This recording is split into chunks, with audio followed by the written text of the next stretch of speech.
Buddy. Hello, hello. All right. Lots to do today. Lots to go over. The theme of today's stream. Is there a grand purpose to life? This is a philosophy channel. My name is Brittany Simon. We do philosophy through pop culture. And my hope today is to avoid demonetization, but I know it's going to happen because we're going to talk about Palestine because it's very important. But two, our goal today is to ask ourselves bigger questions about existence and existing. So let me bring this up for us today. Thank you for being here. Let me show you this. So I have to mute it because of copyright. But look at this TikTok here. Oh, just kidding. I said I was going to mute it because of copyright and I'm already messed up. It says, me when I realize my life doesn't need to have some grand purpose and I can just hang out and do things I love every day instead. Sounds great. Sounds wonderful. What a vibe. Okay, so let's talk about that. Is it inherently selfish to do what you want every day? Not necessarily. If we think of selfishness as at the expense of others, you don't necessarily have to, at the expense of others, focus on the self. But like we talked about yesterday, individuality versus the collective, village versus villager, we are growing at the same time. While the village is getting better, the villagers are working on themselves. While the village is crashing, the villager is crashing. So today's focus for today's stream is for us to lock in and understand that these things are happening at the same time and is nuanced. And because we are animals on a planet, and there is no objective morality, when we call things evil or bad or wrong, what we're saying is personally, individualistically, and morally, and then ethically, we find it distasteful or incorrect. We're making a statement that is going to make people feel judged, but hopefully this channel and our community, even though there is some sort of judgment attached to our critique, we would hope that it would more or less encourage people to discern for themselves the better action to take moving forward.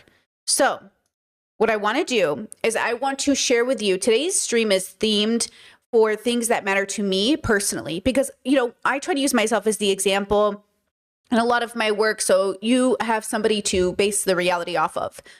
I have very specific topics that are very, very, very important to Brittany, very important to me. And I am constantly in a practice of radical acceptance about the fact that I share a planet with 8 billion people, that I didn't choose to be here, that I'm making the best out of this situation, and that I do have hope for the future. I'm very optimistic.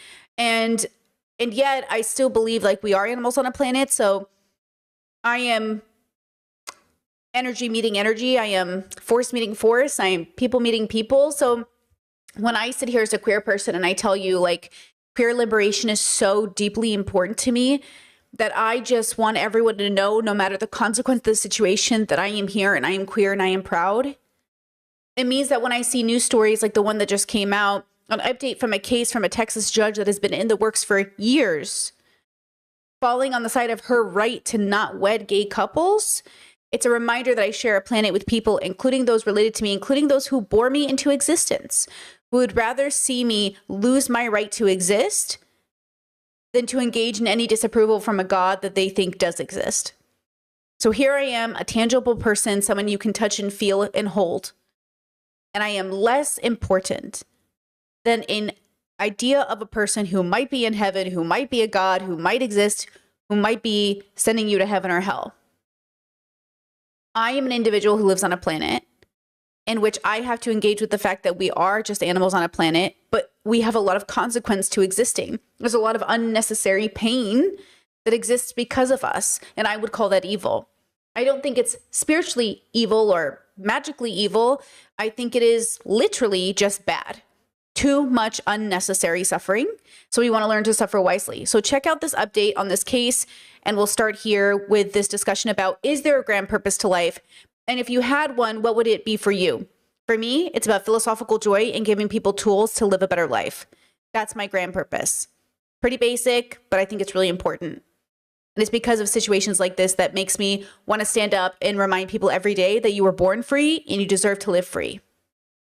to offend anybody. I have no desire to offend anybody, but the last person I want to offend is God. A Texas judge who refused to marry same-sex couples has won a $600,000 lawsuit with the support of the Texas Supreme Court. On the 23rd of June, a Texas county judge ruled that the State Commission on Judicial Conduct could no longer investigate, sanction, or punish McLennan County Justice of the Peace Diane Hensley for refusing to officiate same-sex weddings. The court also ordered the commission to pay Hensley $10,000 in damages, along with more than $630,000 in attorney fees, following years of legal battles. As a justice of the peace, Judge Hensley is allowed but not required by law to officiate weddings. However, in 2016, she began offering wedding services to the public, officiating opposite-sex weddings while declining to marry same-sex couples, instead referring them to other judges. After publicly confirming her policy in a 2017 interview with the Waco Tribune-Herald, the State Commission on Judicial Conduct launched an investigation. 2 years later, the commission issued Hensley with a public warning, arguing that refusing to marry same-sex couples called her judicial impartiality into question. Hensley responded by suing the commission, claiming it had violated the Texas Religious Freedom Act. The lawsuit prompted action from the Texas Supreme Court, which ruled that judges who decline to perform weddings because of religious beliefs do not automatically violate the state's judicial conduct rules. We want to make sure that all justices of the peace, judges, anybody who is qualified or authorized to officiate weddings, if they have a religious conviction against performing certain weddings, that they be given that accommodation. But Hensley's challenge to same-sex marriage doesn't stop there. In December, Hensley also asked a federal court to overturn same-sex marriage across the United States, arguing that the decision should have been left to individual states rather than being decided by the Supreme Court. But the ruling could have consequences far beyond her own case, potentially paving the way for more judges to refuse same-sex weddings and strengthening efforts to overturn marriage equality across the U.S. I have noticed.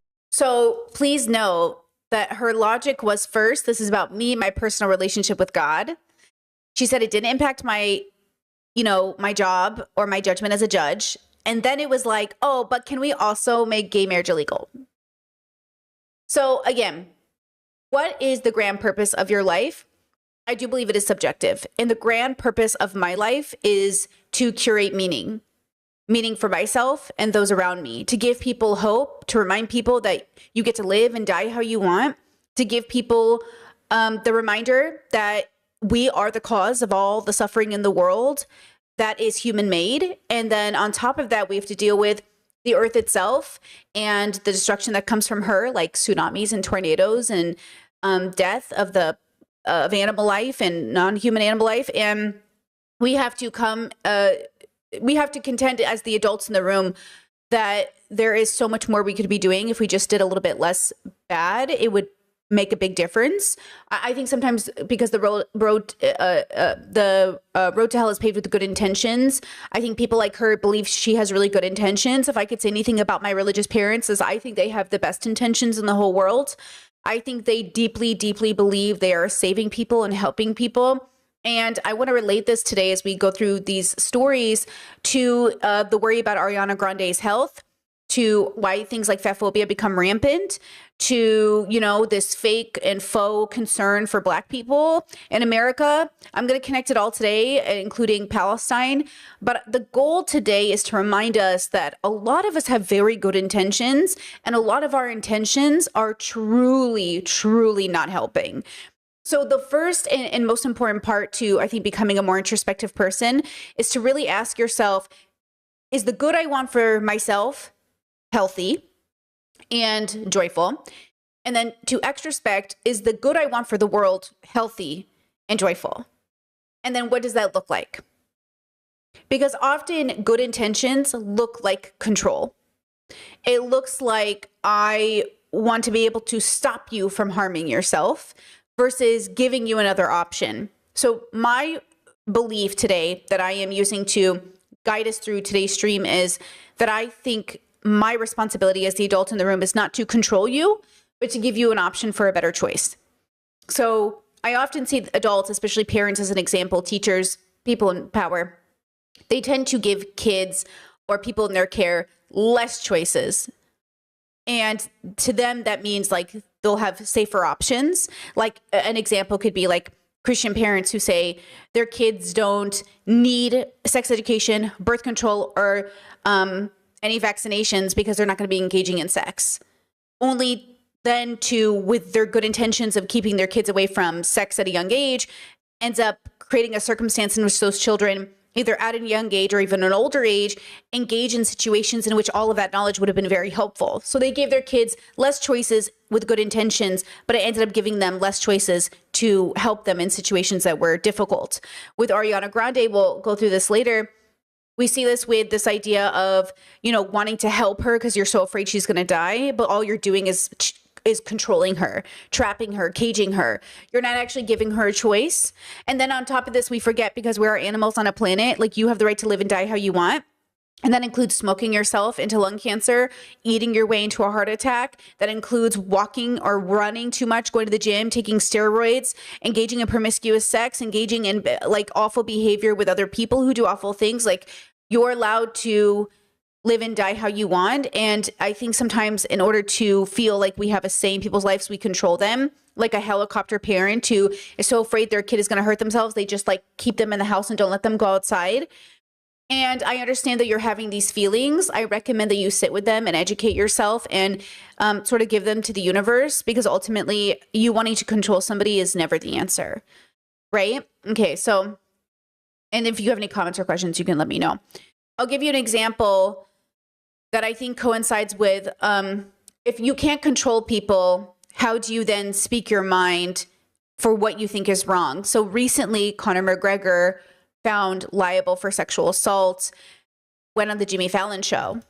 One man, 5 years out of the game, and I'm back. I'm excited to get back. So in case you missed the story, we covered it when it happened. To have assault. Former MMA champion Conor McGregor has been found to have assaulted a woman in a civil court case in Dublin. Holding back tears outside court, Nikita Hand, who accused him of rape, said it showed justice will be served no matter who the person is. McGregor has been ordered to pay her the equivalent of £200,000 in compensation. Well, correspondent John Ray is here. And John, this has been a very high-profile case, hasn't it? It has. It is a case that has gripped Ireland and beyond. And late this afternoon, Conor McGregor, who was once reckoned to be the best paid athlete in the world, he left the Dublin court to a media scrum after being judged by a jury to have viciously assaulted a young woman in a hotel room at a Christmas party almost 6 years ago. Now, McGregor, who is a huge star in the world of mixed martial arts, he insists that the sex that night was consensual, but his victim, Nikita Hand, she described in court a brutal attack, that he'd choked her, that he'd raped her, that she thought that she was going to die. And after her victory, she dedicated it to her daughter, Freya. This is what she said. I want to show Freya and every other girl and boy that you can stand up for yourself if something happens to you, no matter who the person is, and justice will be served. To all the victims of sexual assault, I hope my story is a reminder that no matter how afraid you might be, speak up, you have a voice, and keep on fighting for justice. Now, worth noting, this was a civil case with a lower standard of proof, and that's because Ireland's Director of Public Prosecutions decided not to bring any criminal case in this instance, and that will resonate, of course, here in the UK, where the vast majority of rape complaints don't get anywhere near a court. I want you to just understand that she was on her period and was wearing a tampon, and he raped her so viciously that the tampon was so lodged inside of her, she had to get surgery to remove it. That's the consensual sex he says happened.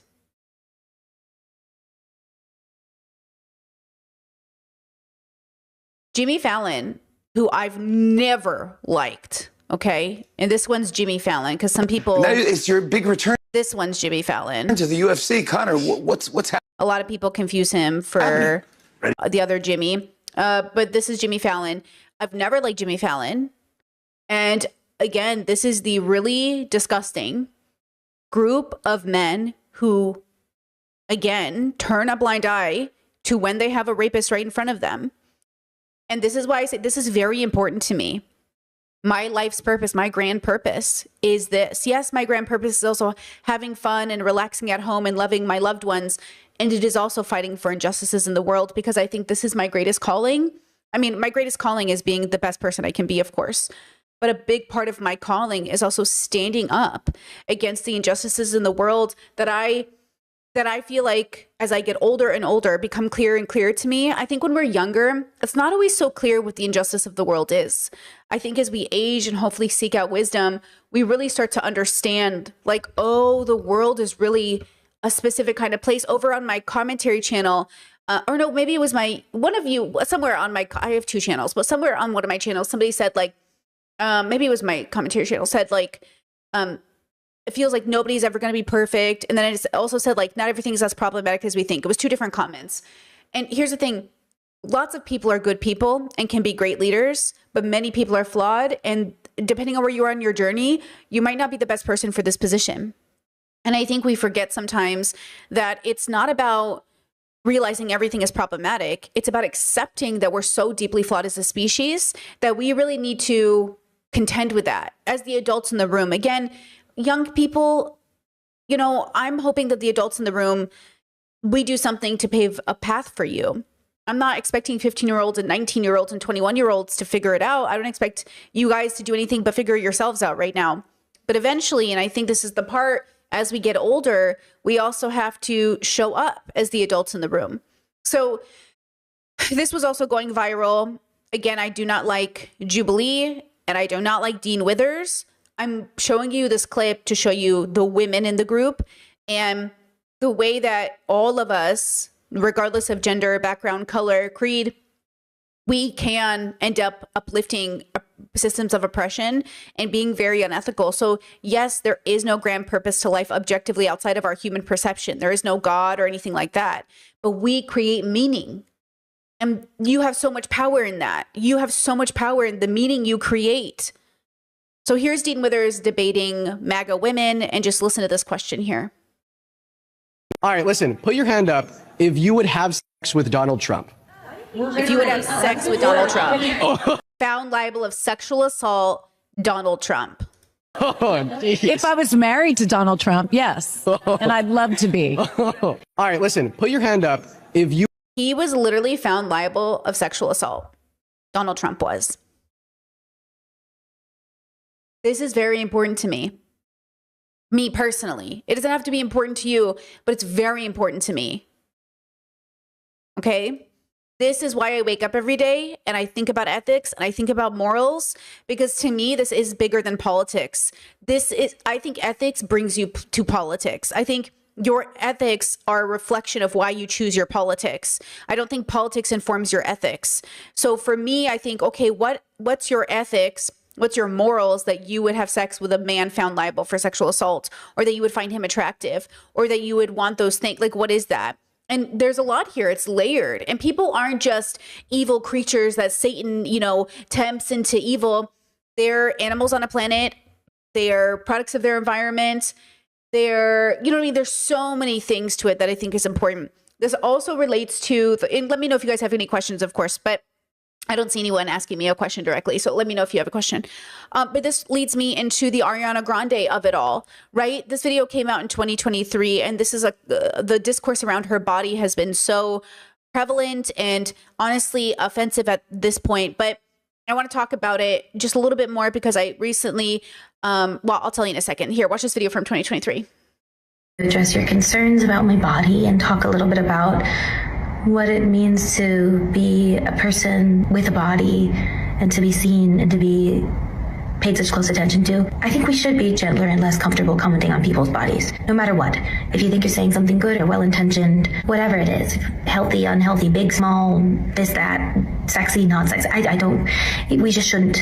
There are ways to compliment someone or to ignore something that you see that you don't like, that I think we should help each other work towards. But I just also wanted to say, one, there are many different kinds of beautiful. There are many different ways to look healthy and beautiful.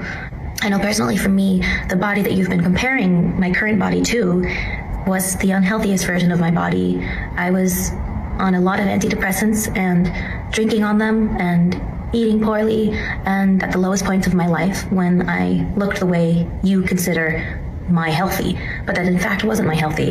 And I know I shouldn't have to explain that, but I do feel like maybe having an openness and some sort of vulnerability here will be something like good might come from it. I don't know. That's the first thing. Healthy can look different. The second thing is you never know what someone is going through. So even if you are coming from a loving place and a caring place, that person probably is working on it or has a support system that they are working on it with. And the third one's unrelated. I guess I just wanted to extend some love your way and tell you that you're beautiful no matter what phase you're in. Have a very beautiful day. And I'm sending you a lot of love. I think I agree with that message. I understand that some people want to say, but generally I agree with that message. But stay with me here. Let's go to Crutches and Spice, who also has great opinions about disability, is a disability activist, and wants to talk about Ariana Grande. This is recent, though. I want to talk about Ariana Grande consumption and disability, particularly the public's consumption of disability when it's visible and what they allow versus what they don't allow. If you don't know me, like about 5 years ago, I made a video talking about toddler teas, saying that this exact moment was going to happen with the rise in EDs and hyper thinness, because it also coincides with the rise in fascism. Like, many people made this prediction, I'm not the only one, but my video was one of the more popular ones on this app. Not to mention tying it in with the pandemic, which eugenic sentiment seems to rise after mass death events in which disabled people are left to die. Part of the reason why Ariana Grande is never going to come to the internet and listen to anybody talking about her body is that there's always conflict between the consumption of a public persona and the care of that actual person. And many people are arguing opposite sides of the exact same coin. EDs, eating disorders, are a disability. They are classified as a disability. And there's a certain level of tolerance that the public will allow in terms of consuming visibility from a disabled person. That includes positive sentiment, working to overcome your disability, and self-employment, and general cuteness of the disability. And, of course, talent. Outside of that, there's very little tolerance from the public to consume stories, personas with disabilities. And in particular, once a disabled person's disability becomes overwhelming above all of those things, they will cease to tolerate consumption of that person, as is the case with a lot of these hyper thin celebrities. And part of the reason why a lot of these stars, a lot of these people never listen to the public when they hear talks about eating disorders and what they want health to look like, per se, is that the public lets that person know that their need to consume that person outweighs the actual health and care of that person. Because in general, the public tries to separate out their consumption of a person from the care from for that person. But in reality, from the other side of that, it likely feels like the exact same thing. And it doesn't just apply to somebody like Ariana Grande. When anybody has the propensity to be famous, that barrier will always be there. Eugenia Cooney is another example of this. Because discourse is one thing, having people that genuinely care about that person is another. And they will never feel like you care at the same time you have this relationship to them, which is your own consumption. I think there's so much here that's so important. And I think we see it on display later in Ariana's life when in 2024, she did this interview also about her body during the Wicked tour. And I just want to say, again, this is so important to me because I'm newly disabled. I'm a few years into my disability journey, and we can all end up disabled one day. You just never know when you'll be disabled. Most of us grow old and become disabled. I became disabled a few years ago, and it changed my life. It changed everything I was able to do. It changed my ability to go outside and be able to do anything that used to be normal to me. Everything. I mean, I'm in some ways so grateful that I did so much in my earlier years. So now being disabled, in some ways, I'm privileged enough to say that I don't really feel like I'm missing out too much. But I think nothing shocks me more than realizing I'm disabled than when people question how much I go outside, or if I've taken time to go do something, or, oh, do you spend all your time inside? It's like, you don't understand that, like, I was debating if I should take off work because I needed to go to the post office to mail postcards. And I was like, can I go to the post office and go to work? Like, that is new to me. I used to be able to wake up in the morning, go get my hair done, go to the post office, run an errand at Walmart, come home and stream, later on party with my friends. Like, I used to be able to do like 72 things in a day. And now I have to pick and choose, like, and then it's like, oh, well, why don't you go outside more? It's like, okay, well, fine, I won't go outside. And then I'll have my partner go do it so I don't have to do it. But then I never leave the house. Like, and then all of a sudden I'm cooped up all the time. You know what I mean? Like, there's just so much here that I think is important. You know what I mean? Just as if you're autistic, you've been disabled your whole life. Yes, I understand that. That's a little hurtful to bring up right now, given that I think that's a little hurtful. I find that to be hurtful. Because I didn't know I was disabled. Like, I think it's different when you realize it. Your whole shift of your perception of self changes. So I hear you, but it sounds a little hurtful if you're talking about me. I don't know if you are. I am like diagnosed autistic, and I see how my life, I've been disabled my whole life, but it never really made me realize I was disabled chronically until a few years ago. That's what I mean. My fibromyalgia is what I'm talking about. I'm not talking about my autism. The disability I feel from being physically disabled because of fibromyalgia is the most impactful form of disability that I suffer from. And it does force a lot of people to judge, like, oh, you don't, like, there's a lot of judgment around never leaving the house that I think a lot of us experience, even if you're autistic or neurodivergent or something else. But just to be clear, that really distracted me. I know you didn't mean it in an offensive way. It just sounded dismissive, so it kind of distracted my brain. But you just don't know what people are going through. You don't know how their perception of their self is. So when Ariana says, I'm the healthiest I've ever been a few years ago, I believe her. Just like I think my relationship with disability in a big way for me, the one that I struggle with the most started a few years ago when I got fibro. Even if I was disabled my whole life from autism, like it's a different relationship. So I believe Ariana when she says I'm the healthiest I've ever been now, and I'm the sickest I've ever been.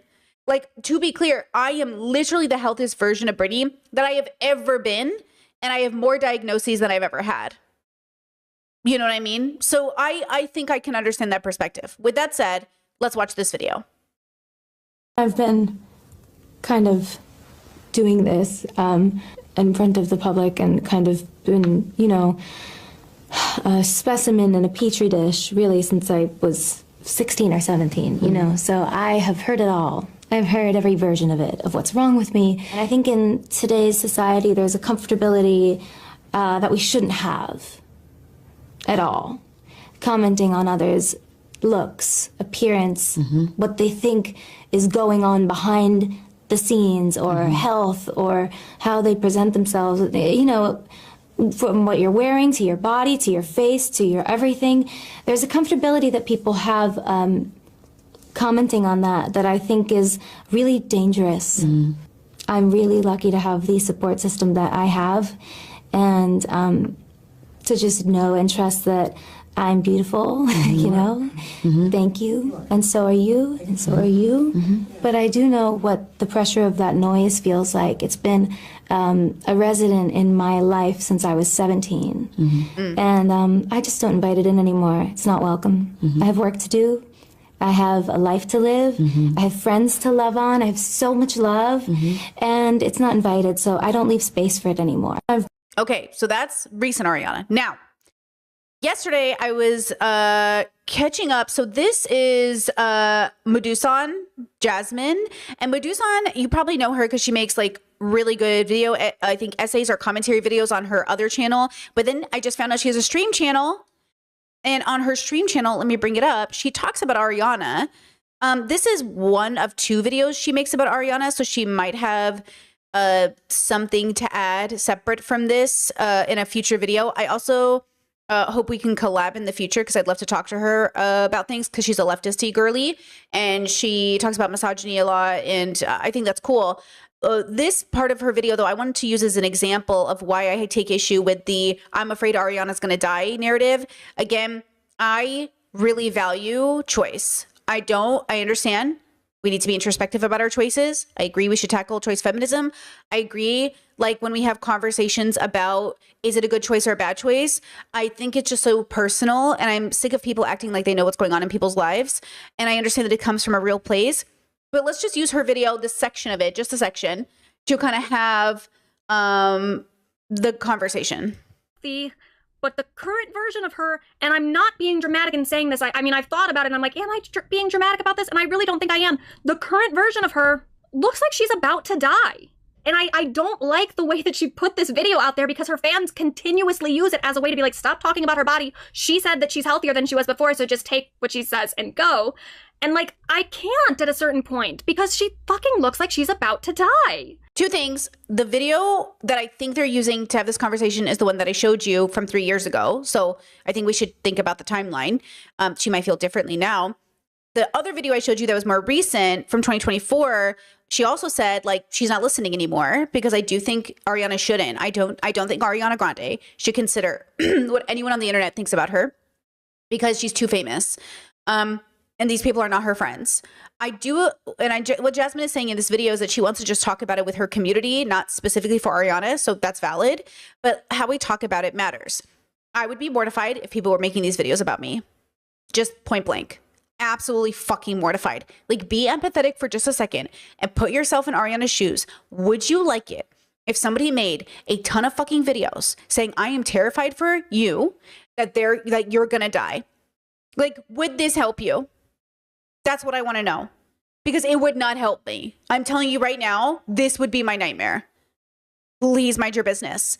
I've already had people on the internet, make videos about me that I felt like were so inappropriate. And at the same time, like, I just know that they're not serious. So I don't take them seriously. But imagine if you were getting thousands of videos, seeing your body edited on thumbnails all the time, seeing your body put on display. Like, okay, just think about that. Would that help you? The other thing people will keep bringing up. And by the way, if you think it would help you, that's okay. I want to relate this to fat phobia as well, because a lot of fat people will say, oh, it really helped me when people bullied me about being fat. I really liked it when people told me I was ugly because I was fat. It really helped me get skinny again. So be careful about this idea of like, I think it would help me. Up is Chadwick Boseman and how people made fun of Chadwick Boseman for being so thin, and then he died right afterward. And didn't we all feel so bad for that? When Chadwick Boseman revealed he has cancer, he opened up about how the media made fun of him day and night about being skinny with vile comments. The girl could be severely sick but trying her best. Stop assuming shit when you don't know these people behind your screen. And like, okay, yeah, people shouldn't be making fun of her. People shouldn't be making like really tasteless jokes about the way that she currently looks. But if you're comparing her to Chadwick Boseman, you are making the argument that she is currently dying.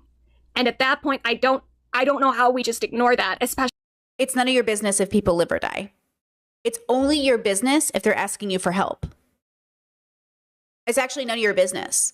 And if you actually cared about people dying, you would be caring about all the unhoused people, all the people suffering in Palestine, all the people suffering around the world. But the truth is that we care more about singular Ariana Grande than we would about the unhoused population in the United States that is starving. The actress who just passed away, who played the voice of Lilo and Stitch and Chihiro from Spirited Away, she was unhoused and dying and had sepsis, and she was literally skin and bones when she died. I didn't even know this until she died. She had millions of dollars allegedly in residual checks she couldn't actually get access to because she didn't have a place of home. So she couldn't have them sent anywhere and didn't have the strength to go pick them up. So she died unhoused and skin and bones, and nobody was able to help her. So that is why I say, where is your community? Where is your group of people? Where is everyone to help you? And I say, Ariana already said, she already told us she has a community. She has people in her life. I have to trust her, right? I have to trust her. So again, when we have these conversations and we're talking about concern, like Ariana might die, this also feels a little bit like when we have conversations about an assisted unaliving. Like, people have the right to die how they want. Do you go to every person smoking a cigarette and take it out of their mouth and stomp it on the ground? I think people have the right to smoke and get lung cancer. I think people have the right to get lung cancer by breathing in the toxic air. People get lung cancer more when people who've never smoked a cigarette in their life will get lung cancer from just breathing the air. You know what I'm saying? Like, you act like we're not already dying. The question is, are we allowed to die quicker than planned? Or are we even making that choice in the first place? There's a lot of nuance here that I think is important. This is why I've been talking about assisted unaliving for my whole life. This is why I'm a big fan of it, because I think we have the right to live and die how we want. But just a reminder, guys, that we're all dying.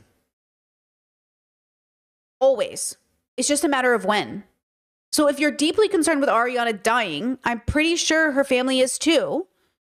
And the question is, are you really sending out the message you want to send out by giving this sort of like concern? You know what I mean? Like, are you doing that?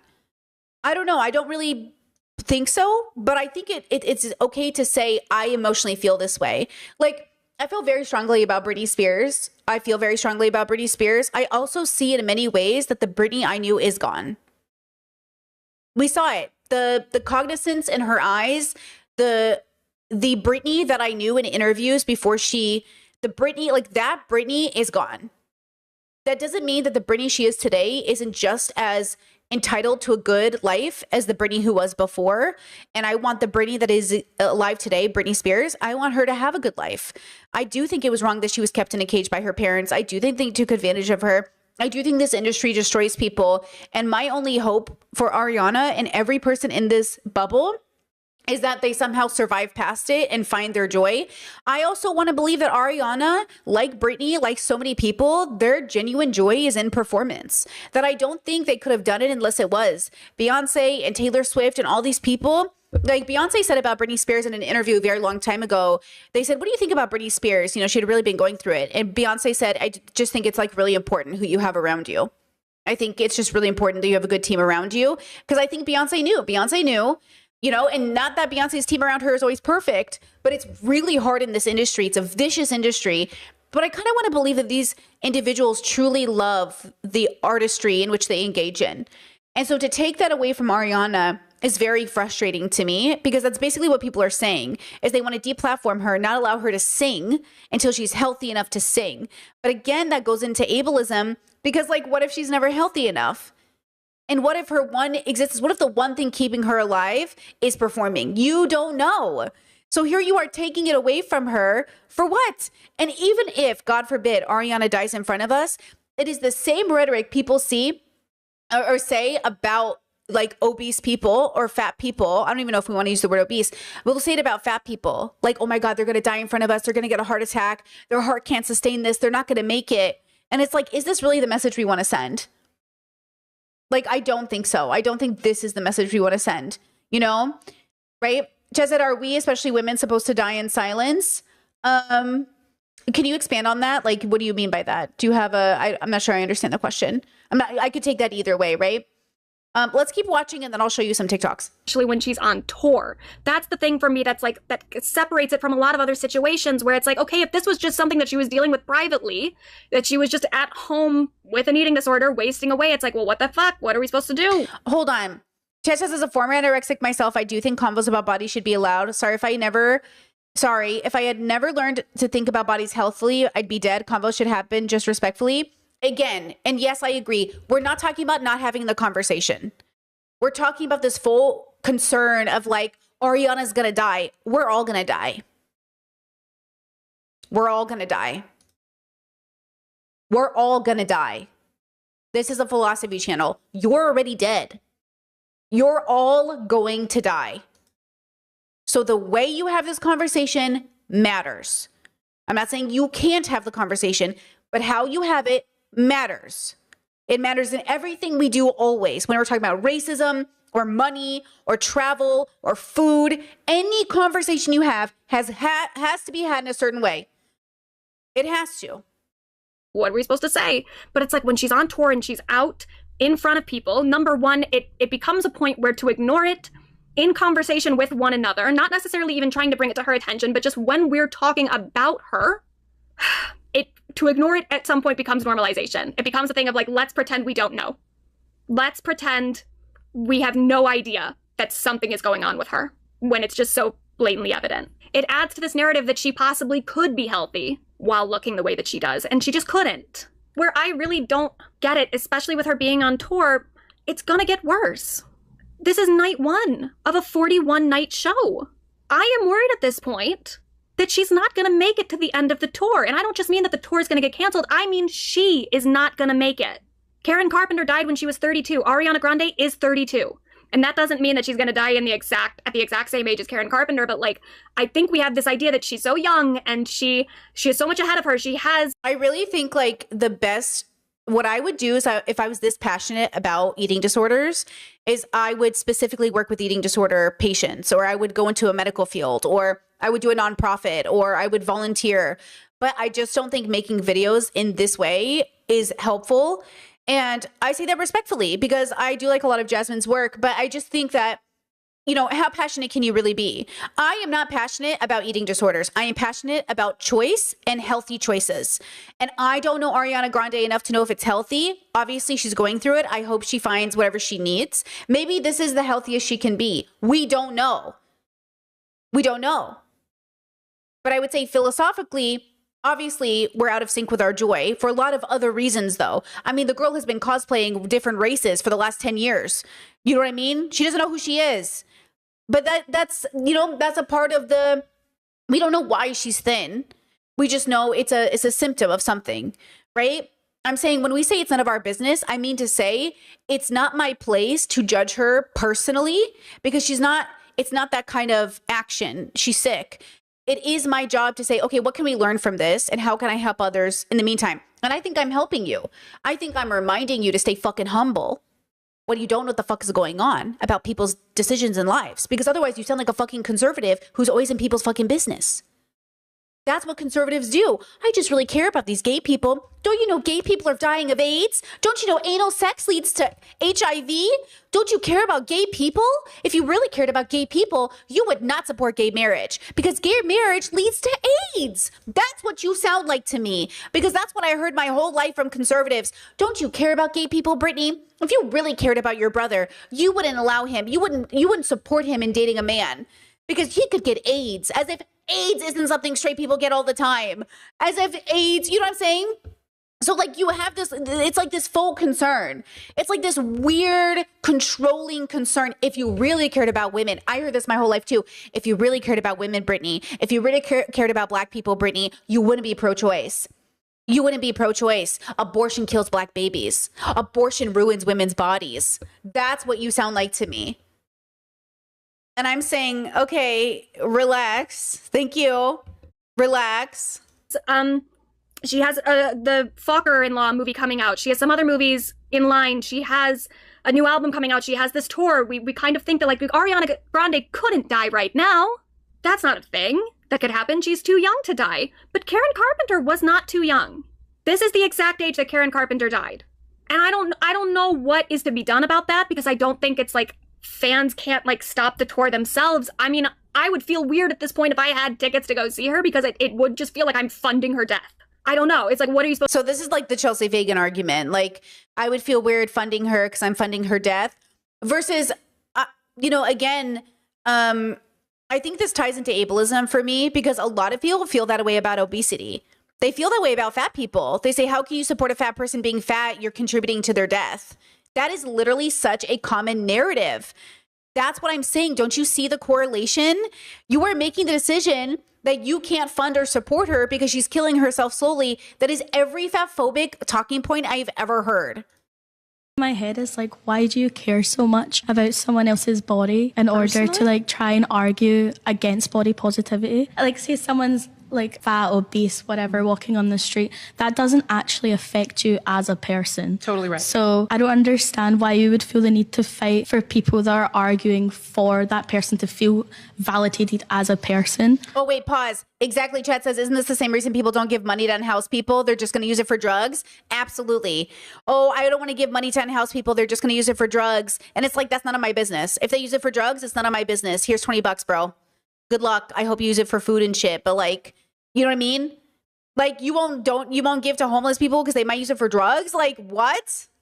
I'm not arguing for the person I don't know. However, there are people that do want help. And I think that this can leave them feeling exceptionally confused. Why do you even care? It doesn't affect you. The volume is really, really low here. So I'm just going to turn it up on my end, but you might have to turn it up on yours.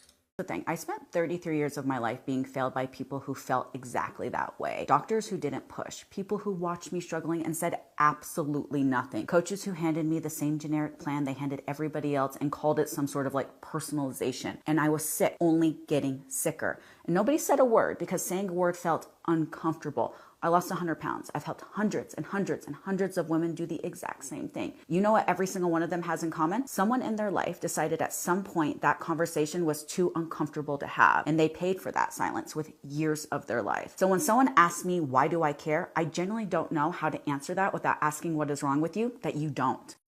She's talking about fat people. It's the same exact sentence structure people are using for Ariana, except this woman is talking about fat people. She's saying, how do you not care about fat people because you're so uncomfortable having the conversation when they're taking years off their life?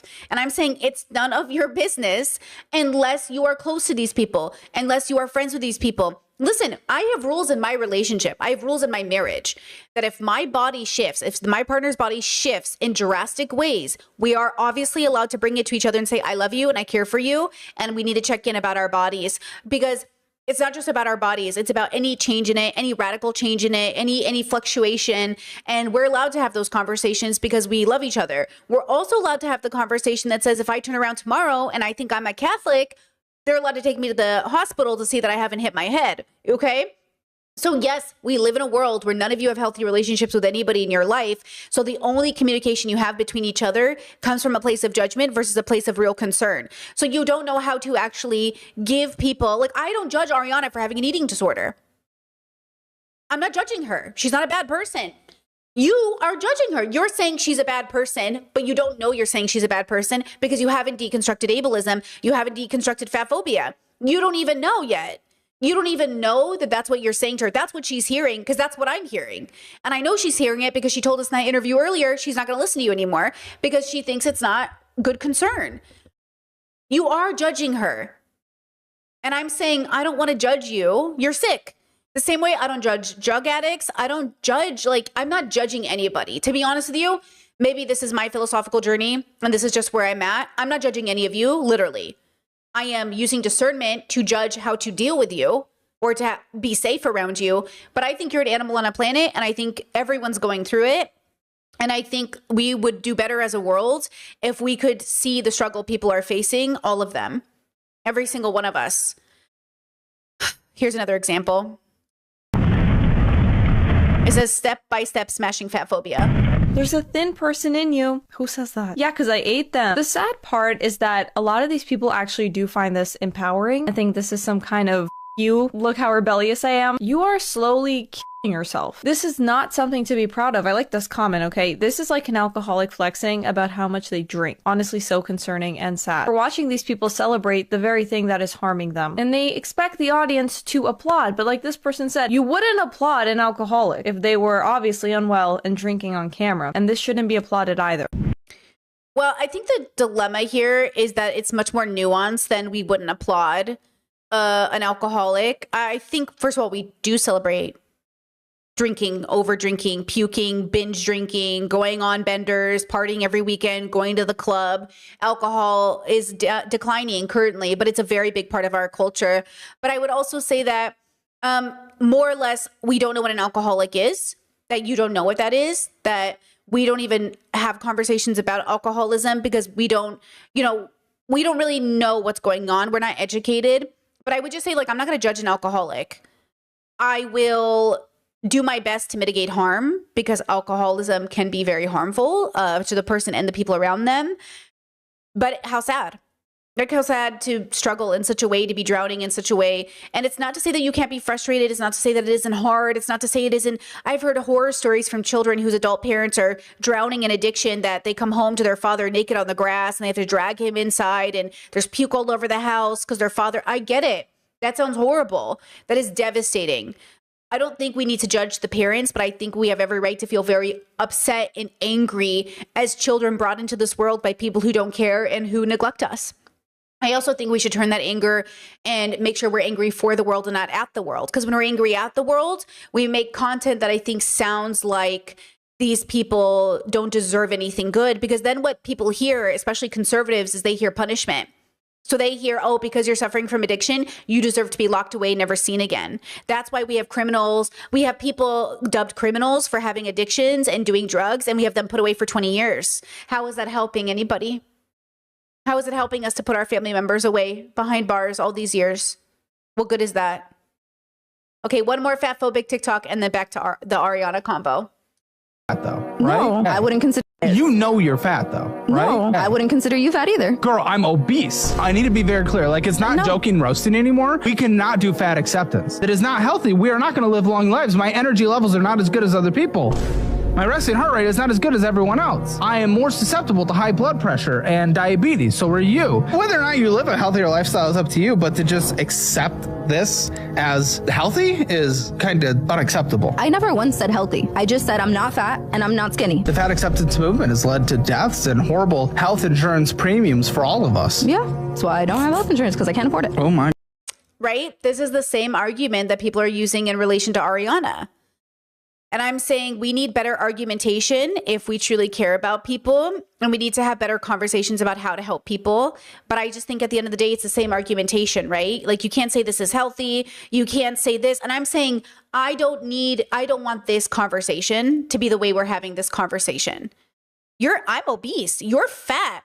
And by the way, notice that he said that's why our health insurance premiums are up. This is why conservatives think you're choosing to be sick, or that because you're fat, smoke, are anorexic, XYZ, you don't deserve health care. And they don't want to pay for your health care because they think you brought it upon yourself. Even though conservatives notoriously smoke, they're notoriously unhealthy, they're red meat diets, a lot of them are carnivores. They obviously have very unhealthy diets, generally speaking, conservatives. And yet, they will blame all of you. Guys, obesity is not the cause of death.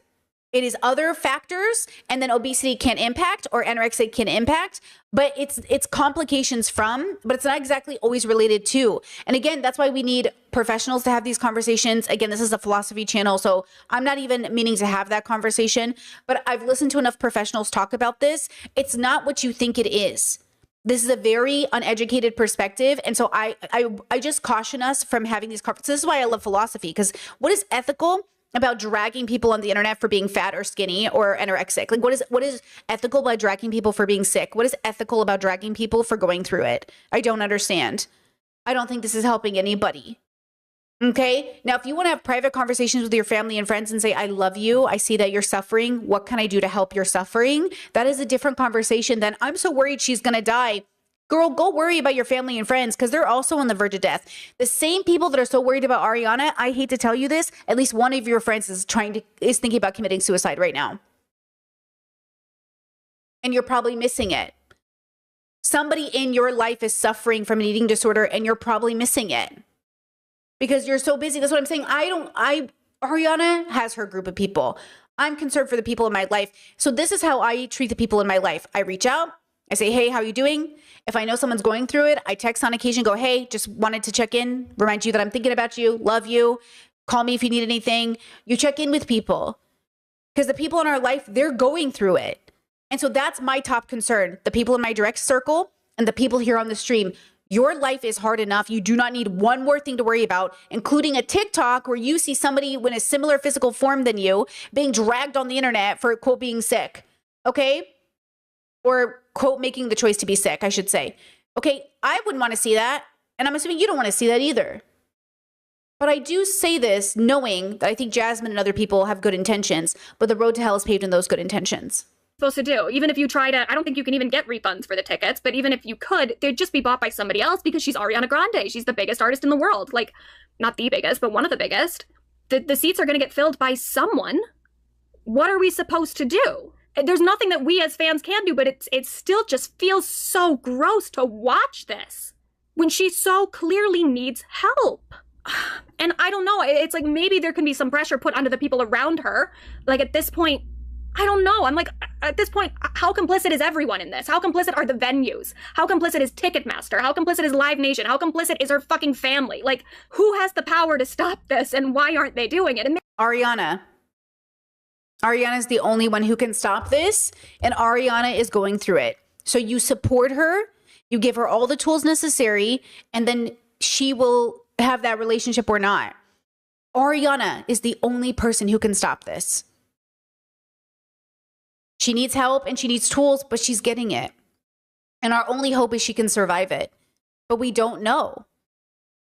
That's what I'm trying to say. All of us, no one can save us but ourselves. But yes, we use tools from our community. Yes, we need the reassurance that we'll be caught when we fall. But it's us. We're the only people who can do anything about it. And when we are ready, we will. If we can, we will. So I'm waiting. I'm waiting for Ariana to eventually get out of this darkness, wherever she is, and to know that there's a whole community rooting for her. But until then, the best you can do is support her. The thing, like, again, why would I take away her love of singing and touring and performing because she's sick? That might be the only thing keeping her alive. Imagine I was sick from an eating disorder. Imagine I was skin and bones, and then you guys told me that I'm not allowed to stream because I'm getting some sort of social validation from streaming. And my partner says to me, Brittany, until you're healthy, you can't do the thing that gives you purpose. That's basically what I'm hearing. Because I'm assuming Ariana wants to do this. Imagine if I wasn't allowed to stream because I had an eating disorder. I hate to tell you this, half your favorites have eating disorders. That's what I'm saying, guys. I don't know how you don't realize this, that half the girlies you are watching have eating disorders. I know so many girlies who have eating disorders that people would be like, oh my God, they have an eating disorder. And I'm like, yeah, dude. And they still deserve to be on screen. They still deserve to be making content. That's what I'm saying. You're not thinking this through because you're so distracted about Ariana Grande. You're not thinking about the reality of the implication on everybody else. Maybe they are behind the scenes. I don't know. Maybe there are people that are trying to help, but it's just like, how did we get to this point where she's on this stage? I don't know. I agree with this person. They said not to add to the discourse, but to Ariana Grande stands who defend her weight, understand it doesn't come from shaming, it comes from concern. Regardless if it's an ED, chronic illness, etc., there is no way that low of a weight is healthy on her heart. I'm really concerned for her. I understand being defensive about claiming she has an ED when none of us know her, but what many of you fail to realize is regardless of what it is going on, being that low of a weight is not sustainable long term. Her heart can and will give out and stop. Being that size is not good for you. Being that fat is not good for your heart. If you stay fat, your heart will stop working. That's exactly what you all sound like. And I'm saying it's none of our business how people are struggling. The only business it is to tell them they're loved. It is unconditional and we're here for you. That's it. That's what I mean when I say none of your business. When I say it's none of your business, I mean it's not your place to judge because honestly, you don't know what's going on. And even if you do, the argument you're making is that she's suffering. Okay, so she's suffering. What do you want her to do about it? She's trying. Jesus Christ. Y'all are so mean. Up one day if this continues. Not Jasmine in general, but just like the statement of like, I care. I know the road to hell is paved in good intentions. And it really breaks my heart for her. And it makes me so scared as someone who does love her. I've had a cousin die from heart failure from being underweight. So I know how serious this actually is, unlike some of you. I hope she gets the help she needs very soon because it's breaking my heart watching her like this. Yeah, I mean. So, okay, it's this idea that somebody in my life died from an ED, so I know it better than you. Guys, I think we all have friends with EDs, yeah? I've had friends with EDs my whole life. I have dealt with people with eating disorders my whole life. Is this new to you? I do not believe you do not have a friend who has an eating disorder. I don't believe you. You don't have any family, friends, anybody in your life with an eating disorder, or do you just not talk to the people in your community? Because I can name like 7. You know what I mean? You don't have anybody? I have drug addicts, pedophiles, fucking cheaters. I have eating disorders. I have a slew of people struggling in my life. I got a lot of people in my life. And that's what I'm saying. When you grow up and you're the adult in the room and you realize what everyone is, alcoholics, gamblers, people are so deeply suffering. And I could not explain to you the amount of suffering every single person is going through. And so I say to you, the universal message should be, we unconditionally love you. You need to do right by the communities you've hurt, including yourself. I want you to get better. There is a road to redemption. You are not unlovable. I'm not giving up on you. The only person who can give up on you is you. And I really hope you don't do that. But I will never give up on you. I just feel like there is so much misunderstanding about suffering. Suffering. We must learn to suffer wisely, you know? Chet says I have an ED and a feeding tube, not body image related, but still an eating disorder. This is a very personal topic for me, and I completely agree, Brittany. Thanks. I've been doing dishes, LOL. I appreciate it. And look, maybe my message won't make sense or resonate with all people. There are, on the other side, a lot of people, like this lady I showed you who said, like, you know, I needed to be bullied basically for being fat so I could get skinny, or people feel that way. I do think that's a part of some people's journeys. And at the same time, I wouldn't recommend it as a overall good decision to make as a community. We saw it with Vlad yesterday. Vlad's been going through it. He's on a personal journey of growth. But you can see his whole idea of survival is about not being a victim. But the truth is that he was a victim, and him shaming other people because they're not in that place he is isn't going to help people. Like, people recover at their own pace. People fight their trauma at their own pace. Like, yes, it'd be great if we could all work on it ASAP. And also, it's a struggle because we're all so, as the village changes and grows, the humans change and grow, but we're struggling, guys, against our obligation as a community member and our obligation to self. And then on top of that, there's no inherent meaning. There is no grand purpose to your life. You're a making meaning machine. So you must make meaning. And so a lot of us find meaning in maybe not the most healthiest places, but that's why we have to constantly be working at it and deconstructing and being healthy and going to therapy and doing all the stuff and doing philosophical work, right? So again, my hope for you, the hope for the work that I do, is to encourage us all towards a future in which we can truly become healthier, philosophical people, well understanding that it won't happen overnight, and it's not going to happen with the mob yelling at you. I'll share some tidbit. This might be triggering for some people. So just, okay, I am autistic.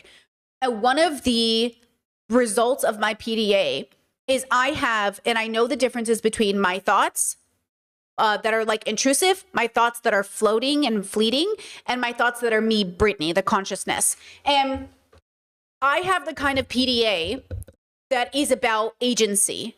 So when you because that's what it is, a pervasive drive for autonomy, right? PDA. When you tell me, when I hear Chelsea Fagan or I hear people say that Ariana shouldn't be skinny and that she shouldn't starve herself, the first thought that pops into my autistic brain is, I'm going to starve myself. I'm not going to starve myself. But it is the thought that shows up in my head because what my brain hears is they're trying to control us. Agency, choose to starve yourself. It's a feeling of control. My brain, all of my life, I self-harmed to feel in control. I hurt my own body because it felt like finally something I was in control of. We do not know how much of Ariana's life has not felt like her own. From her making those videos for Nickelodeon to being a child star, so much of this woman's life was not her own. And this might be the only way she feels in control of her life. And I know, as somebody who self-harmed to feel in control, it took a lot of philosophical work, so much philosophical work. The world is not helping us do it. So much therapy to realize, okay, Brittany, we can find ways to be in control of our life by letting go of the attachment of outcome. I am in control now by letting go of the need for control. This is an ongoing introspective journey that I am on. I'm 37 years old. And I started this journey at like 28 to 30 is when it really hit. It takes a very long time to recognize. Same thing when you see horrible things happening in the universe. My therapist, I was like, I can't control the world. The world's a horrible place. People are dying. I don't know what to do. And she just said, stop. Who said you were supposed to be able to control all of this? And I was like, I kind of feel like the whole world kept telling my generation, do something, do something. And here we are trying to do something and nothing's happening. Same thing with everything else happening in the world. Because of the way the world is, guys, sometimes when I watch the news, my brain goes, hey, at least you could always kill yourself. Hey, you can't do anything much, but at least you could hurt yourself. And I go, yeah, at least I could hurt myself. And I go, ooh. Because that is my brain's way of seeking a type of control that doesn't make me feel like I'm drowning from the suffering of the world. So this is the tool that I utilized. I practiced philosophy. I did a lot of meditating. I consistently do it now. We're not in control of the world. We're only in control of ourselves. You have to let people make their own decisions. You have to accept people will die. You have to accept the world will be cruel. And then you have to do something about it. There is no grand purpose to your life until you make meaning. And when you make meaning, it must be a meaning you're not attached to. So if you say the grand purpose of my life is X, but as you grow, you want it to be Y, change it to Y. Allow yourself to change. Allow yourself to grow and allow yourself to let go of the things you cannot control. You cannot control whether Ariana Grande lives or dies. But you can control how you react to it. You can control the message you send out to your audience, and you can control the hand you give out to others, the hand you extend to others in your direct community, and especially the hand you reach out to yourself. Because remember not to lose yourself while you're trying to save other people, okay? You also need to give it to yourself. You also need to look in the mirror and love yourself. You also need to remind yourself that it's okay to have thoughts that say, man, I wish I was XYZ. I wish I looked different. I wish I did all these things. And then to remind yourself that you're loved the way you are. And the body that you exist in is just as valid as any other body, and that you do not owe the world prettiness or skinniness or anything. You don't owe the world anything. You owe the world what you decide to give it, and I hope you give it love, compassion, and acceptance. I hope for all of us, and I'm not making a prescription, girlies, you make your own decisions, but I would like to be angry for the world and not at the world. I would like to feed my community and not become something more reckless towards it. So again, there is no grand meaning. You make the meaning. And that is so powerful. Talk about the ultimate form of control. I get to decide what is meaningful to me. Oh, so much for self-harm. Like, what good was that? When self-harm was leading me away from my meaning, once I took control of my sense of purpose, then I could really conceptualize feeling free. Just remember, and this is the big caveat, not to fall for the capitalistic trick of grand meaning, meaning your purpose is like selling MLMs and becoming rich and famous. The sell of patriarchy, that your meaning is being a strong man who dictates the lives of others. White supremacy, that you were one of the lucky ones who were born into the right body with the right skin color, with the right level of health. Because remember, ableism is heavily tied to white supremacy. So Ariana's need to even be skinny could be tied to a lot of patriarchy and white supremacy, but she's ultimately in one of the worst industries for that victimization and propaganda. And what's worse is that you love it. We love it. We love white skinny women. We make them famous all the time. So it isn't just Ariana, it's us. And we're not going to stop white skinny women from being the example of what is perfect and what is the goal by simply not going to their concerts. We need to also uplift the voices of healthier people, browner people, bigger people, disabled people, people who are different. And the thing is like, different from what? Even saying different is a very white supremacist talking point, huh, girlies? Different from what? What do you mean I'm different? Different from what? The standard? What is the standard? Okay? So look, even I will grow with my language, you'll grow with yours. But the best form of control you can take is letting go of the need to control everything and making sure that you are in control of the one thing you actually have a say in, which is your life, your choices, your relationship with existence. Okay? Questions, thoughts, comments? Chet says people want to feel like they're doing something, so they concern themselves into oblivion. Absolutely. Absolutely. Controlling other bodies is doing the eating disordered behavior for them. Ooh, so true. So true. Chet says it took me 2 years to recover from my eating disorder that started from a lack of money and turned into a phobia of getting sick from food. I didn't have a support system in place that could help me. Wow. That's honestly, thank you for sharing. Another very important perspective on eating disorders, because I know a lot of people, when talking about Ariana, kept relating it specifically to like being skinny and being giving into patriarchy. But we forget that often a lot of our suffering also comes from our circumstances. Somebody in the family dies and we can't eat. We don't have the money to eat. We go through a sexual assault or something like that. I think there was one time in my life I had been assaulted. I lost a significant amount of weight, and I was going through a lot of changes. One, I didn't have the money to feed myself. And two, I barely had the money to get out of bed and work. And even though it looked like everything was fine on the outside, I think people knew. They would ask me like, hey, are you okay, dude? But the thing is like, even though people were concerned about me, the truth was like, I couldn't talk about it for like 8 years. You know, and that's the other part of it. You can't force people to talk about their stuff. And over the years, people would say, Brittany, just tell me, have you gone through this? Are you going through it? And I'd be like, bro, leave me alone, bro. So listen, the concern you have for people, the way you express it matters. You can't push people into a corner and be like, tell me, were you raped? Like, that's not going to help people. And I know people don't mean to do it because I know they have good intentions, but that's what you sound like. It's like you're trying to push Ariana into a corner and say like, do you have an eating disorder? It's like, bro, that's not helpful. Let people come to you at their own pace. Just remind them that you're available and open and here for them.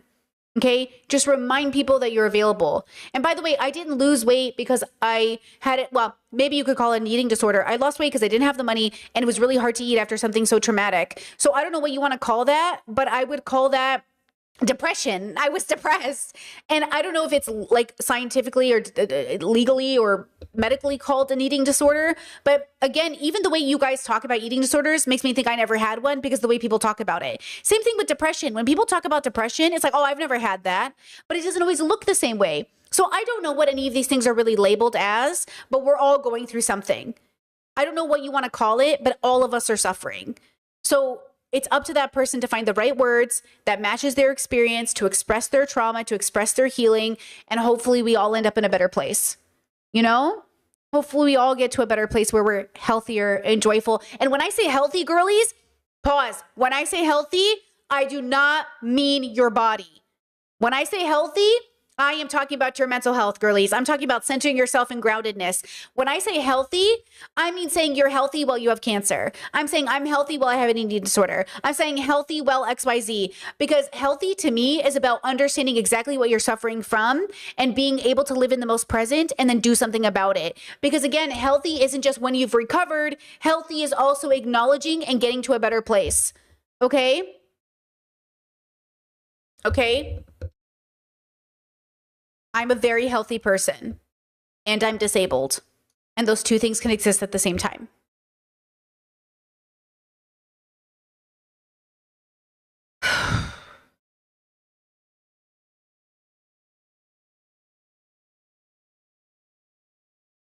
Let's take a break. And when we get back, we'll talk about white people. White people, white people. Okay, I'll be right back.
Alrighty. Pausing music in 1, 2, 3.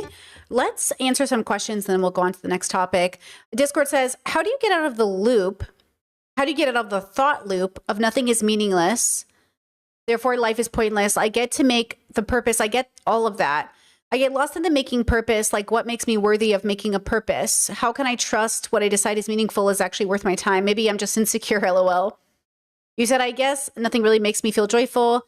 I find most things pointless and a waste of time. I hear that a lot. I hear that a lot to follow your joy, but I don't really get that feeling. That's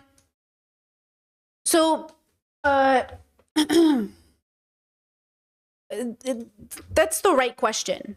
Like, I think sometimes we don't realize that, but that is exactly the right question, right? Hold on, let me do this.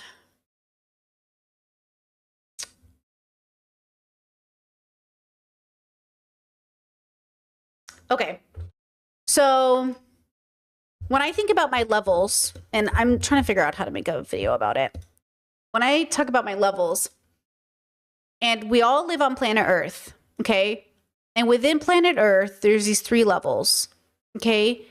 And there's 2 C's, 2 B's, and 2 A's, okay? To be reductive, we all fall into 3 categories, unless we don't, where 2 C's think their whole universe and the meaning of their purpose exists in their neighborhoods. Let's do this. Okay, neighborhoods. 2 B's, that's 2 C's. So 2 C's think their whole existence is in their neighborhoods. 2 B's think their existence and purpose exists in their beliefs, okay? And 2 A's think that your beliefs don't matter and your neighborhood doesn't matter. What matters is survival and being on top. So you have to understand which one you are. Are you trying to be the big top dog so you can survive in the universe? Because you're like, oh, fuck, we're all going to die. Do you think your beliefs are the most important thing? Or do you think your neighborhood is the most important thing? It's one way to look at it. When I think about my purpose, I was unsatisfied with all of these. None of this was enough for me. I was like, yeah, I don't think this is enough. I think this is all very important, but it's not enough for me. So unless I, Brittany, could find importance and meaning more than these 3 things, I was going to kill myself.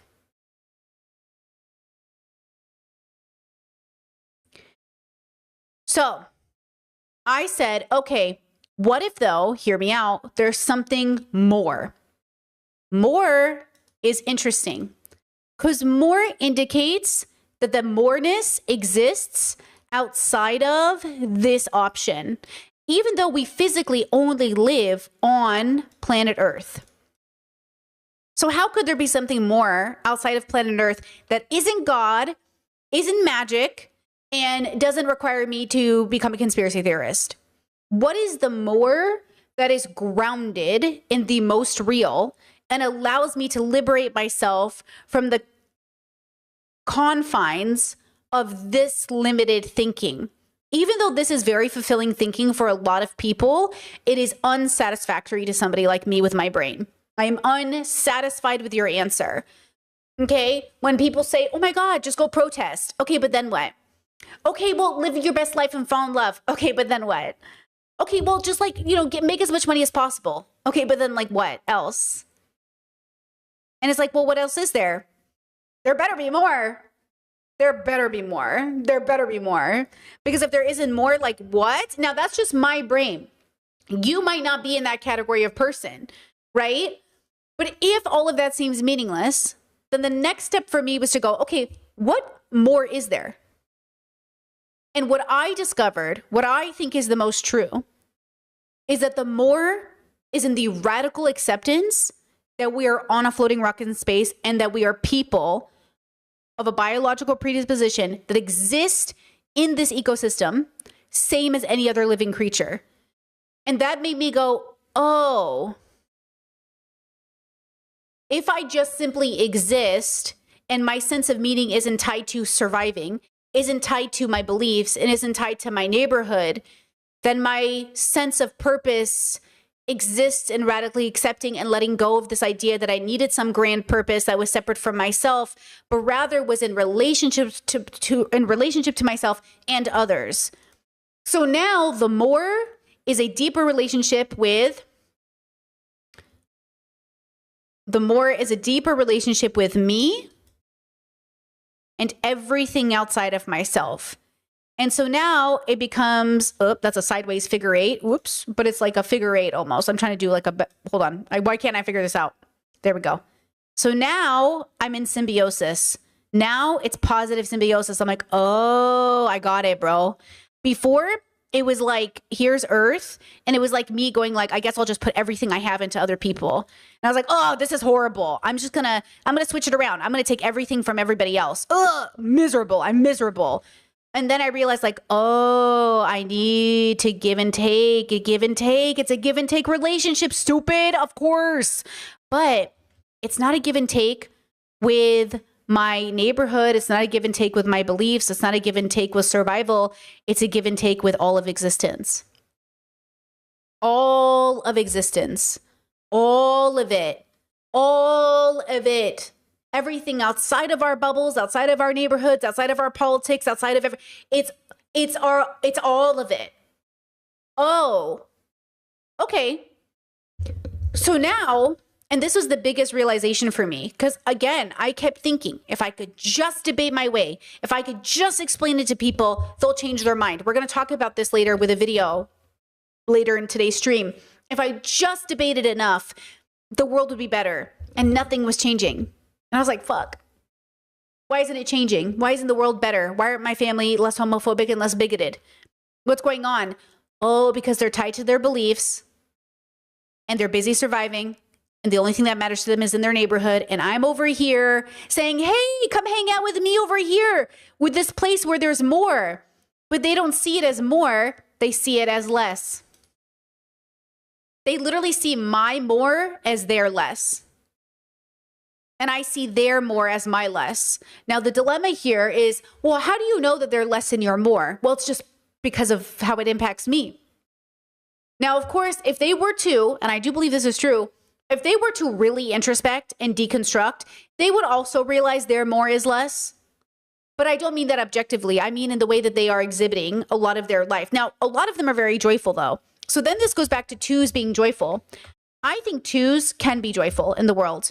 I think you can find your sense of purpose in this bubble we call Earth, and all that can matter to you is your neighborhood, your beliefs, and your survival. Okay? Now, obviously, within all these levels, these things all exist, but primarily the focus is thinking the world revolves around your neighborhood. Like, who knows what's existing outside of it, right? The people who are like, I never need to travel. I need to, the same people who live 20 minutes from the city and have no idea there are riots going on, right? These people who have beliefs who say, I don't care that people around the world live differently from me. Mine has to be the correct one. Okay. And then the people who are like, if we're all just surviving on a planet, I'm going to be the one who survives at the top. Well, everyone else, I don't care about them. It's all about me and my family. All I care about is me and my family. All of these beliefs can exist in all levels of introspection, but the primary driver is the interesting part. Primary driver plus level of introspection meets level of introspection. So my level of introspection was so deep within myself that I was like, okay, I'm still not satisfied though. So what, I made more money, and so what, I got success, and so what, I fell in love, and like, this can't be it. For some people, that's all they want. They just want to be in love, and that will solve all of their problems. They just need more money, and that will solve all their problems. It was never enough for me, because I was just like, okay, and like, what am I waking up every day and doing this for? I don't get it. And now I realize, oh, I'm doing it because I want to, because it fulfills my joy. But more than that, it comes from my understanding that like we are just here and then we die. And it's not just nihilism. It's not nihilistic. It's not just logical. It's embodied understanding. This is why I say like, I don't hate anybody or have any enemies. And I don't like want to see people suffer. Because seeing people suffer just makes no sense to me now, even though in the past I wanted it. Oh my God, girls. In the past, I would say the most cruel shit to people. Well, about people, where I was like, I hope they suffer. I hope they burn. I hope they fucking feel every ounce of everything they've done to people. And then I realized like, calm down. And you know where that began to deconstruct actually and fall apart? Was when bears would eat people or sharks would eat people, they would go and kill those sharks and bears. And I was like, wait, why are you killing the bear and the shark? Like, it's not their fault. That's their nature. And then I realized, like, oh, it's our nature. Oh, it's our nature. And it's our nature to want to destroy things that have hurt people. But like, why do we do that? Because it feels good and cathartic. You know, why are you guys so shocked in the chat? You said, wow, Brit. Like, why is that so shocking? We talked about punching Nazis for like 10 years. Like, that's what that all is. I want to see pedophiles suffer. I want to punch a Nazi. Fascists should die. Trump should kill. You know, all this stuff is the same thing.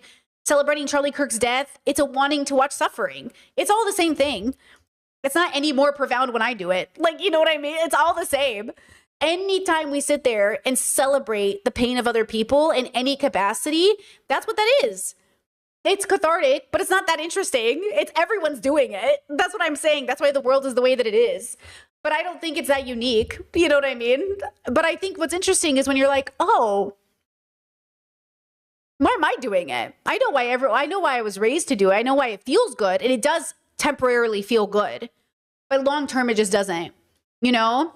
Chess says, do other animals have the same concept of trust and betrayal as humans do? Many of them do. Yeah. That's why you deal with traumatized dogs. Animals, you can tell they've had a run-in with trauma and it manifests. That's why they get therapy. Yeah, they do. Yeah, a lot of them do. Yeah. So, you know, I think that's, you know. So does that answer your question? Oh, my Discord's talking about Britt Hartley. Britt Hartley was in my comment section today. I woke up to a Britt Hartley comment. I was like, love her, love Britt. She was commenting on the video with Matt Dillahunty and her. Okay, now, with this said, let me talk about this. So we had a really good discussion on Discord about the limits of people's ability to deconstruct. All of us are limited. All of us will hit a ceiling. My goal is that my ceiling, I never get to hit it until I die. That's my personal goal. So if you want to talk about goals, I have a personal goal of never hitting my deconstruction introspection ceiling. But I accept that most people will hit it pretty early in life. And that seems to be statistically also true. That there is data to show that as people age, they become more conservative. And they usually stop engaging and introspecting. We've seen this with a lot of the people, even on the left, who you can see where they stopped. I'm like, oh, there it is. And that's why I look at those people and I say, okay, that's what I don't want to do. How do I not do that? I keep reading, I keep listening, I keep deconstructing. It happens, and it will always happen even within my own community. Some of you have already hit your ceiling. If that bothers you or makes you uncomfortable, don't worry, there's something you can do about it. But some of you have hit your ceiling and that's it. This is as much as you will ever introspect. This is as much as you will ever deconstruct. It is as much as you'll ever be able to have a deeper relationship with self. And it is what it is.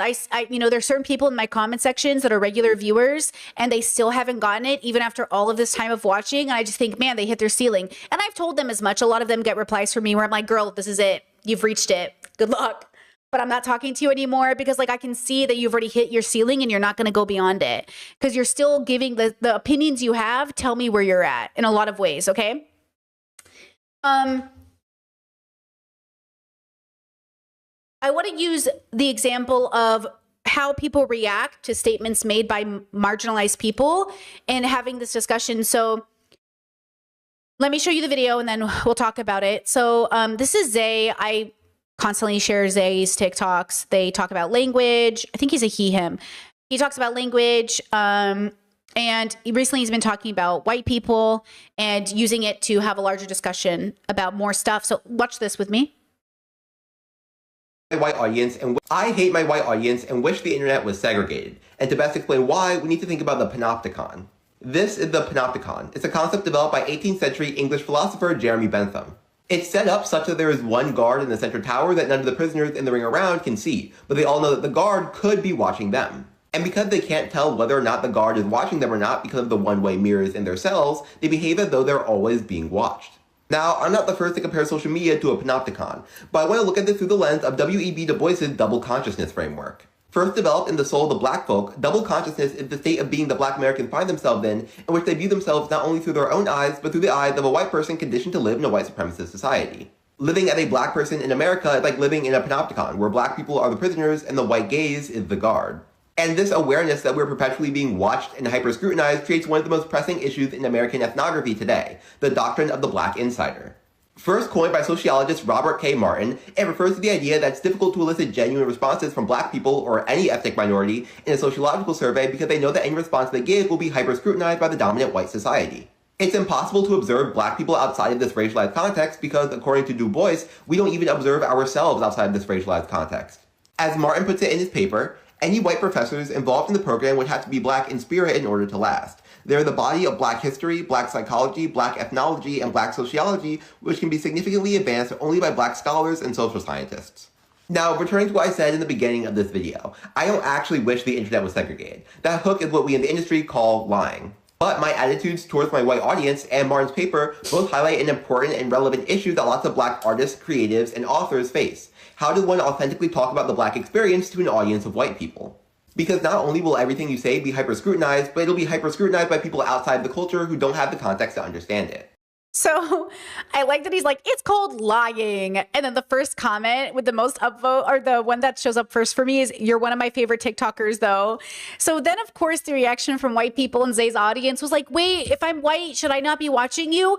Wait, I thought, but you're one of my favorite creators. Am I not allowed to watch you if I'm white? And I'm like, oh, this is what I'm saying. But also hear me out. Okay. White people recently, you know, with the feeling of like white lives matter too, and white men are always discriminated against. Okay, that feeling you're feeling, white people, is a real feeling.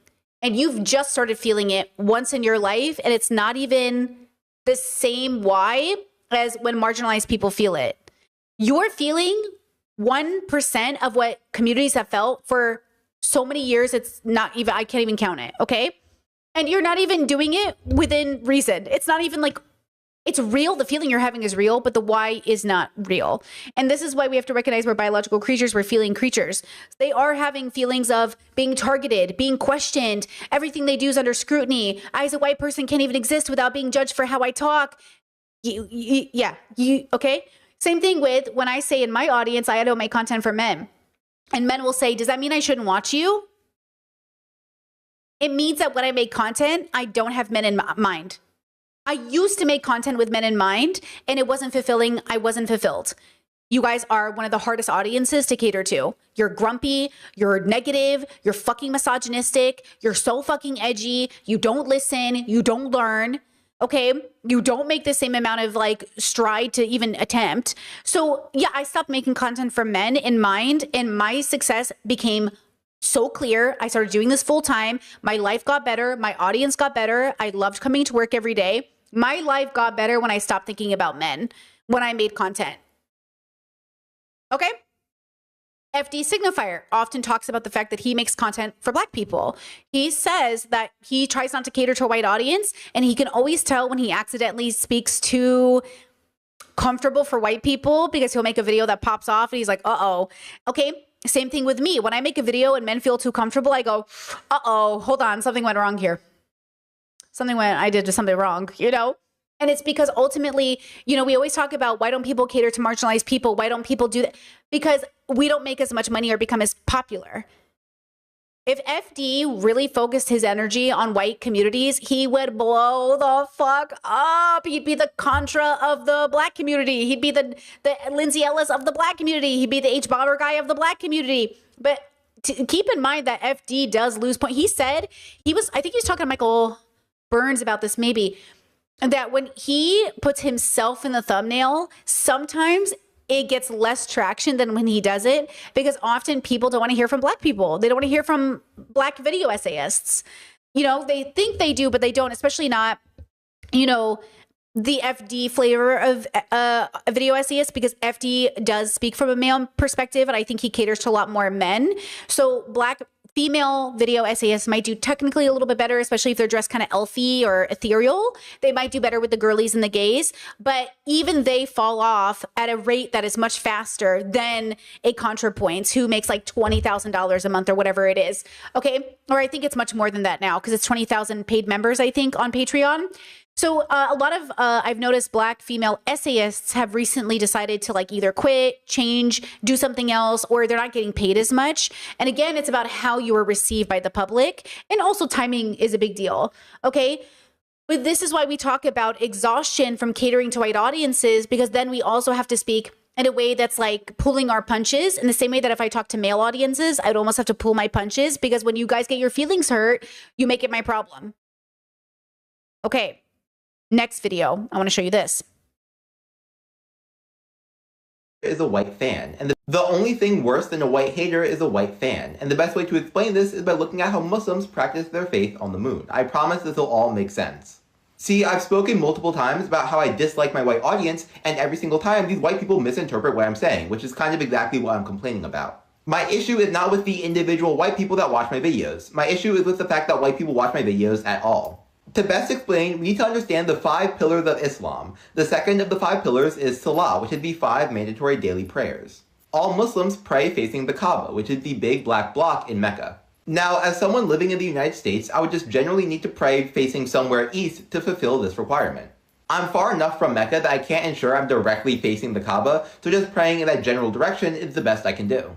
And if I were on the moon, given that I'm so far away from the Earth and the Earth and moon are constantly moving, I would only need to pray facing the Earth at the beginning of the prayer. The further away I am from the Kaaba, the less required I am to face it directly. But if I lived within Mecca, the specific angle would become more important. Because Mecca would no longer be a distant point in space, it would be all around me, so I'd be able to understand the locations within it with more nuance. This is how it feels talking about the Black experience to an audience full of white people.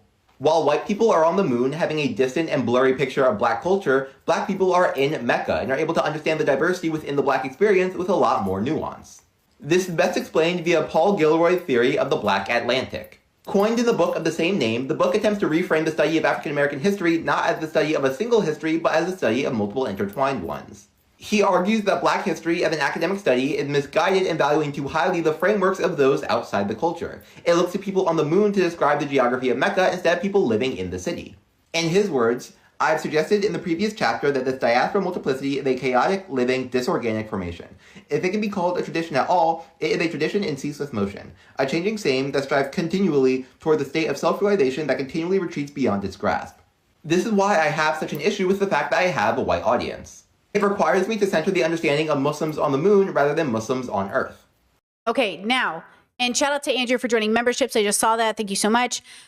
The comment section, just trying to learn about accents, cry emoji, right? That's a rejection feeling. Oh no, like, are you saying I can't watch your videos because, and then this person says someone's mad they can't stay in their bubble.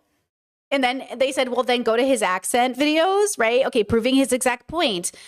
This comment says, the only thing I don't like about the analogies of the gap and understanding is portrayed as insurmountable. Empathy is our greatest ability. And while you can never live that experience, you can understand it well enough if your interest is genuine. You have no duty to make your content accessible, but I appreciate when it is. So again, if this is coming from a white person, it feels tone deaf. If it's coming from a non-white person, it's even more confusing, right? This one says the comment's missing the point again.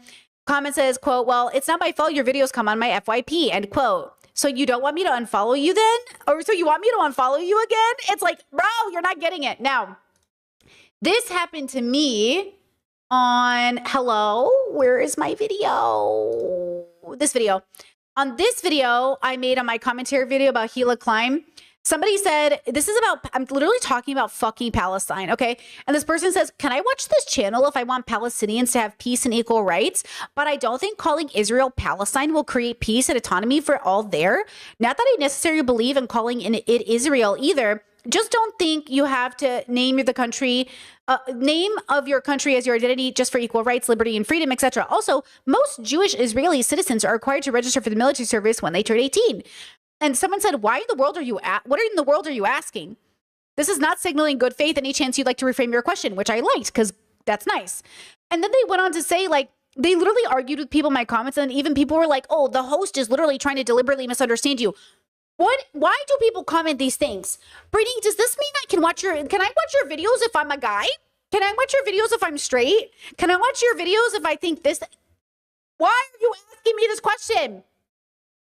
Why are you asking me this question? Because you're defensive. Because you're literally defensive.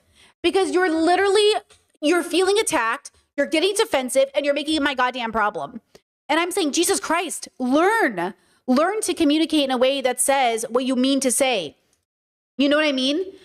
And I think this is the problem we're going to have with everybody, which is like, it's the bean soup all over again. Like, here's my favorite recipe for bean soup. And then somebody's in the comments like, what if I don't like beans? I don't know, girl. You know, go eat something else. You know, it's just like, again, everybody wants to be included, but nobody wants to do the work to make everybody feel comfortable.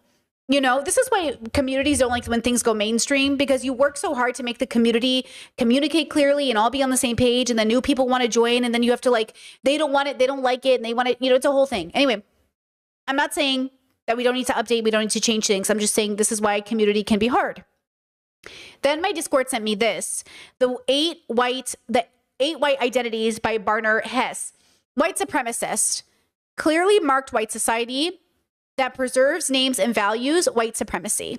White voyeurism, wouldn't challenge a white supremacist, desires non-whiteness because it's interesting, pleasurable, seeks to control the consumption and appropriation of non-whiteness, fascination with culture, etc. Example, consuming black culture without the burden of blackness.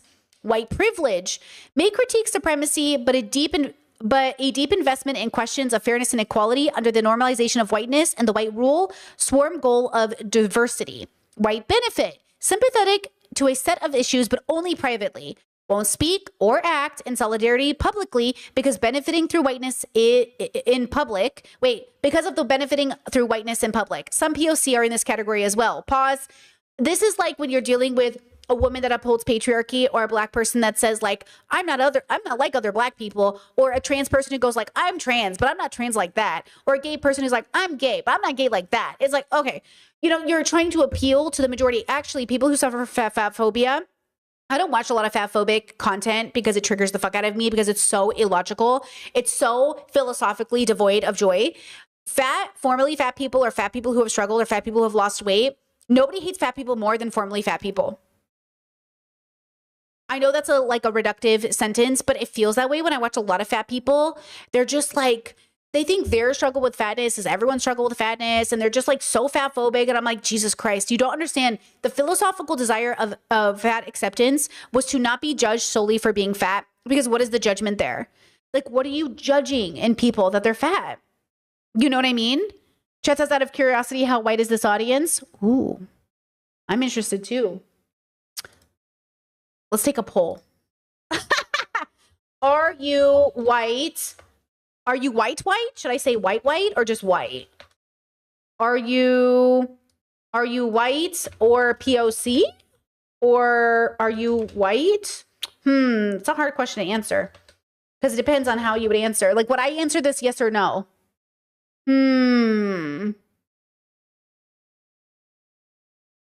That's the question. Wait, how would I answer this question? Because I kind of want to know, are you, because white under white supremacy. Oh, okay, white passing. Okay, white. Okay, I got this. Okay. What is your identity? Okay, white. What was the options? White passing, or POC. Okay. Start poll.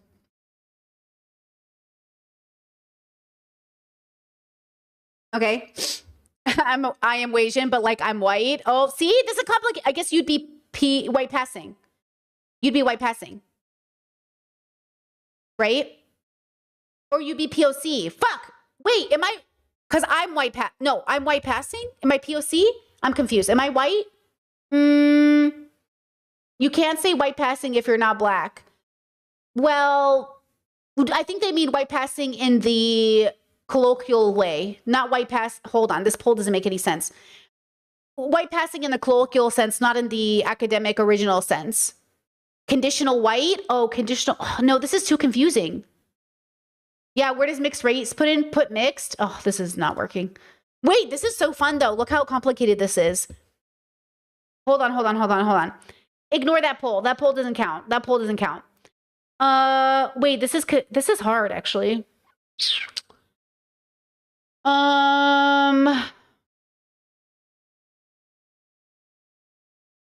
Yeah, POC doesn't this is complicated. It is complicated. Yeah, white passing in the traditional sense, guys, is white passing is when people try to remove themselves from their blackness or ethnicity in order to appeal to whiteness by denying association with. White passing in the colloquial sense means mistaken for white. So that's why there's a deviation in the understanding. I assume this audience is mostly white because that's how the makeup of the US is, and most of my audience is from the US. And then I would assume, oh, would cops profile you? No, but like still. Yeah,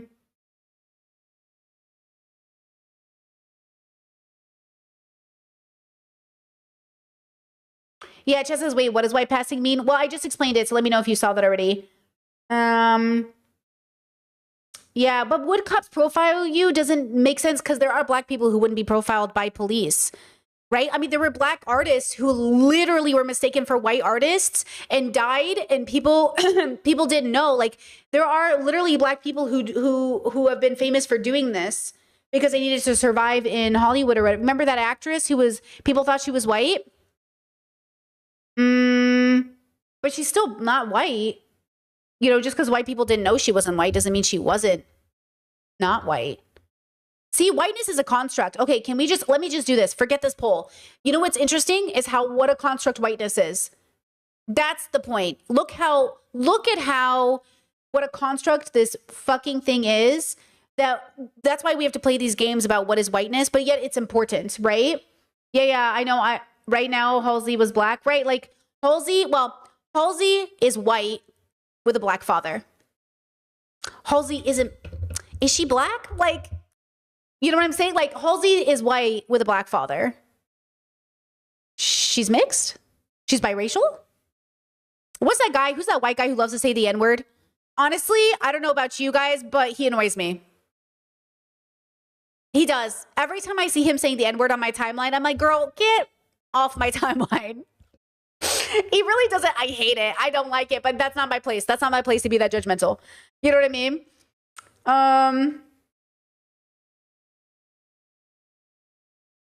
What's his name? Logic. Yeah, Logic. He annoys me so much. He just loves to say it. Discord said, are you colonial white, cultural or racial? Are you conditionally white, ethnic background? Are you seen as non-white? Hassan, stop. Somebody wrote in my chat the other day, like, Hassan's never said the N-word, so he's cool. And then I sent them a clip of Hassan saying the N-word. Oh, I'm sorry. Listen, I don't know why TYT ever thought it was okay to say the N-word, even quoting somebody. What a weird time. Never in my life.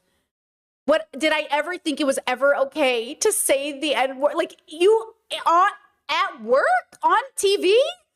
It's just crazy, like in public, even education. It's like teachers who say the N-word for educational purposes. Like, you need to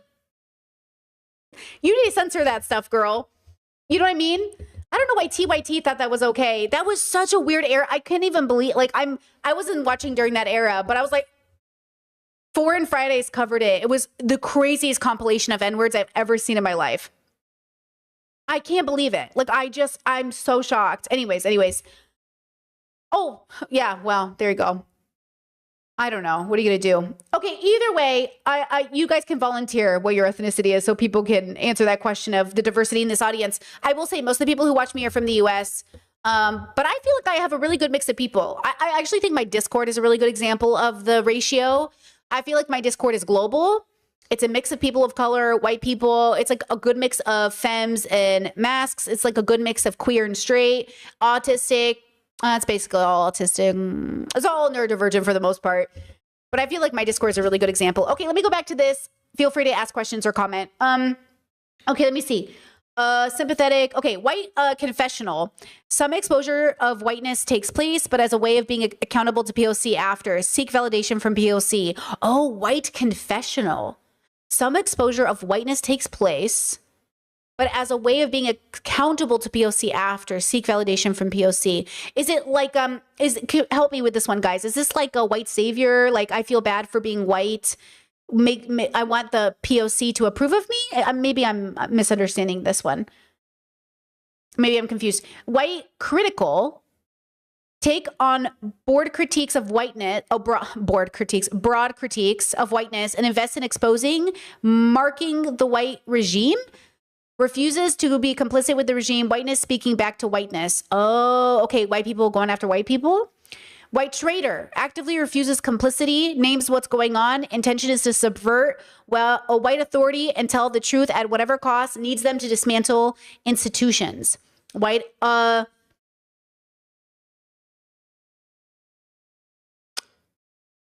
on. I really dyslexically struggle to say this word. I know everyone takes it for granted that you can say it. You're privileged. Hold on. Hold on. This word is so, my brain hears it wrong every time I read it.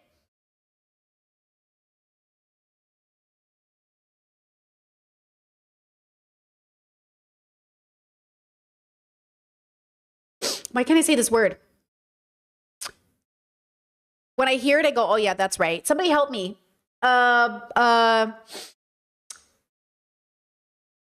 Abolitionist. Got it. I got it. Thank you. You don't even need to help me now. Abolitionist. Abolitionist. White abolitionist. I remembered. Thank you. Changing institutions, dismantling whiteness, and not allowing whiteness to reassert itself. I like that. There you go. Abolitionist. This is how learning Croatian is so hard for me. Abolitionist is how my brain wants to say it. Abolitionist. I'm going to get it. You know? Can we do gender next? Well, gender, I can just look at my analytics. You don't have to tell me shit. That's the thing is like my analytics. Let me see. My analytics tells me what gender watches me, including non-binary people or gender non-specific.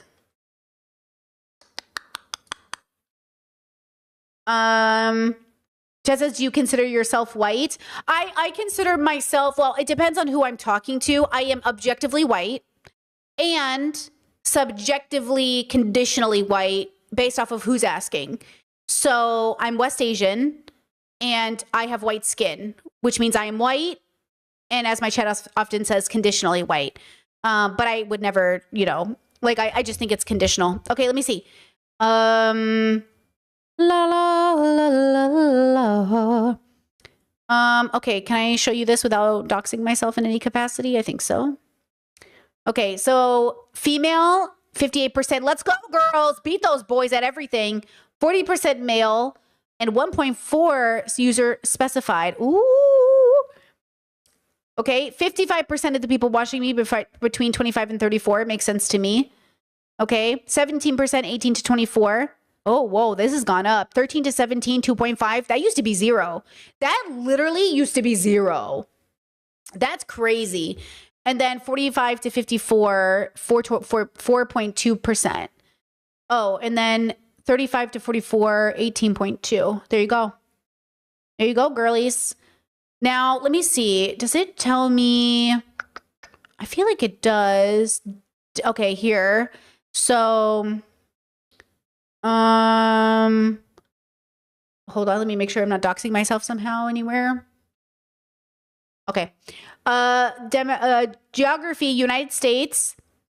So 57.5%, Canada 6%, United Kingdom 5%, Australia 1%, Germany 1%, India 1%, South Africa 1%, Netherlands 1%, France. Let's go. Let's find it. Where is it? Croatia, baby. 0.2%. Dobar dan, Bog. Ciao. There we go. 0.2% of Croatians watch me.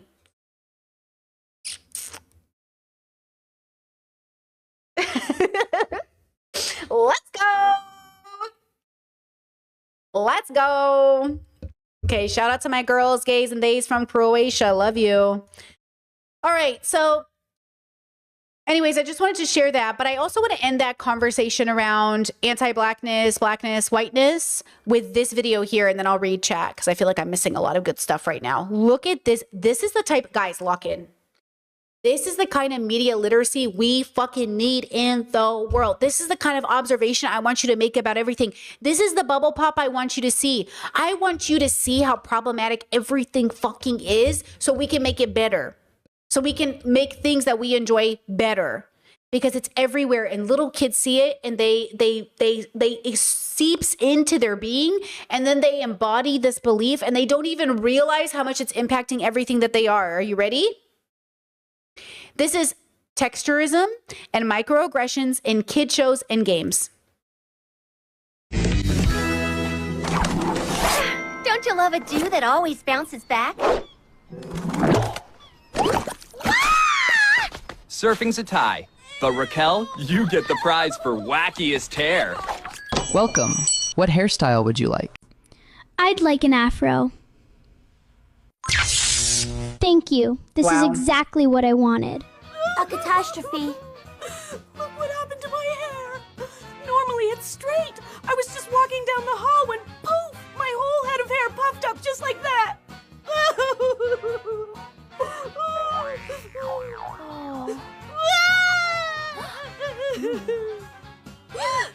What is that?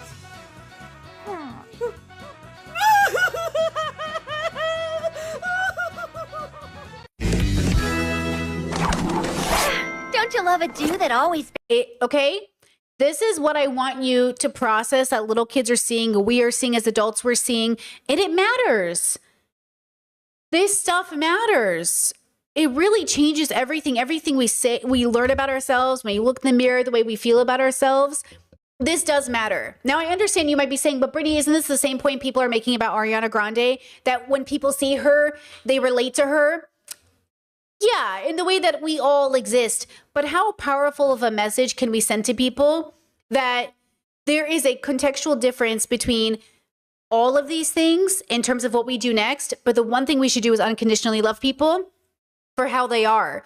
There's no unconditional love in the commentary of these videos about Ariana or this commentary about hair. They are weeping, they are sad, they are mourning, they are disgusted.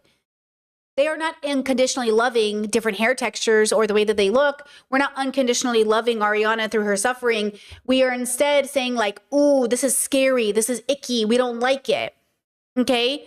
And, you know, it shows up everywhere. Like I have even family members of myself who have hair, you know, curly like mine or wavy, and they just feel unprofessional when their hair is natural. They spend all of this chemical stuff straightening their hair because they want to look more presentable.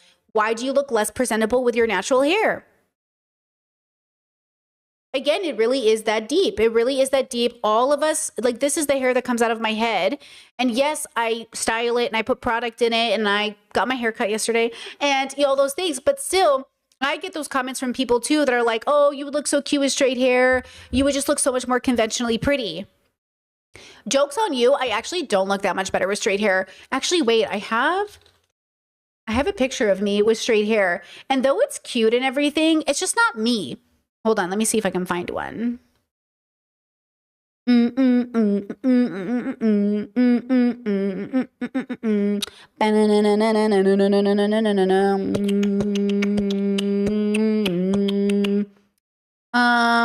Okay, Brittany with her boobs out, trigger warning.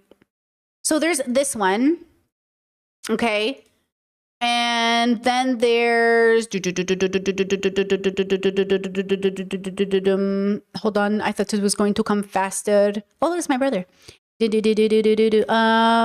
a second. Was it not here? Hello. Where are you? I was wondering. Hello. Where is it? I thought it was going to be here. Oh, here's me with a wig on. Okay, where is I really thought it was right here. Hold on. Now, there's no way it's further back. Is it further back? There's no way. No, it should be about... Am I stupid? Do you guys see it? What? It should be right here. Oh, it's right here. Hee hee. Here's this one. it's cute and everything, but it's just nothing. You know what I mean? It's just like, whatever. It's cute, but it's just like, I don't know. It's just like, okay. You know what I mean? I just really like my curly hair. But again, and also I don't know. I don't want to deal with straight hair. It's too much work. But anyways, I know people in my own family that they're just shocked when I wear my hair natural. You know? It's like, look, it's cute and everything, straight hair, but I don't want to do that. Straightener, no straightener has touched this head of hair. Also, girls, you know how I told you I lost my hair when I was sick when I first got sick? I lost a lot of my hair during my fibro diagnosis and when I got COVID. When I went to go sit in my chair yesterday for the hairstylist, the hairdresser, right away she went, "Oh, you lost your hair." And I was like, I know. And she was just like, "It hasn't grown back." And I was like, "No." She goes, "Yeah, I can tell." And she goes, "It happens, you know." And I told her I got sick and she goes, "Yeah, that happens." It felt really like validating because I knew I was losing my hair and I knew I was thinning and I'm okay with it, like genuinely. But at the time it was really like, whoa, I'm sick because like losing hair just feels like such a big indication of something that's wrong. But it was nice to hear her say like, I can see the baldness. And I was like, okay, thank you. That's very validating.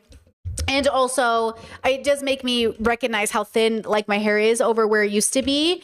But yeah, I really appreciate that because professionals, like it's so meaningful to me. Because they know what they're looking for and they're helpful. She's like, "If you want help, let me know." Right. That's why I think I'm so glad I found her because I really need somebody who understands hair. It really like I've dealt with so many like hairstylists who don't understand hair, the science of hair, taking care of your hair, what you need from your hair. And I just love it. I love it, love it, love it. And same thing with my friend who cut my hair 4 years ago. She's a professional hairstylist as well. And she was talking about the balding and the health related stuff. And it's just so important to me. And I see chat, a lot of you were like, "Oh, that would like hurt my feelings and stuff." You have to understand, I am in a radical acceptance era of my life. And I also am looking for answers. When you look for answers, you might not like what you find as long as it's true and it's not fake. And I knew I was losing my hair and people would say, "You're not though, you're not losing your hair, you look fine," because they were trying to be comforting. And I was like, I am sick and I'm losing my hair. I need someone to validate this, please, because I feel like you're gaslighting me when I know it's true.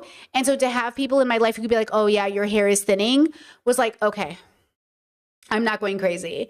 Because, you know, that's really what I was looking for because I knew it. I fucking knew it. Anyways, to hear it validated again was really nice. So I understand. It would hurt my feelings if somebody was mean about it. If they're like, "Oh my God, you're going bald." You know, then I'd be like, "Hey, why are you being so mean?" You know, but no, it was a really nice validating experience. Okay, now, did I miss any comments you guys want me to read or do you have any questions before we move on? This is an actually curly hair girly who lost her hair texture due to nutrition issues. I miss so much. Can't wait for it to come back. Somebody, I don't know if this is true. Somebody told me like just shave off your head and it will come back in a different curl pattern. And I was like, which I've done a lot. I have had different hair over the years, but I hope it comes back for you. Just a side note, I just noticed your earrings are so good. Oh my gosh, my ghost earrings inspired by Mia.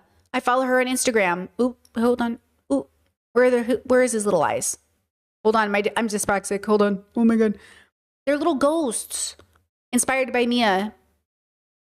I love her earrings. She did send these ones to me, disclaimer, as a gift, but she's been a follower for a long time.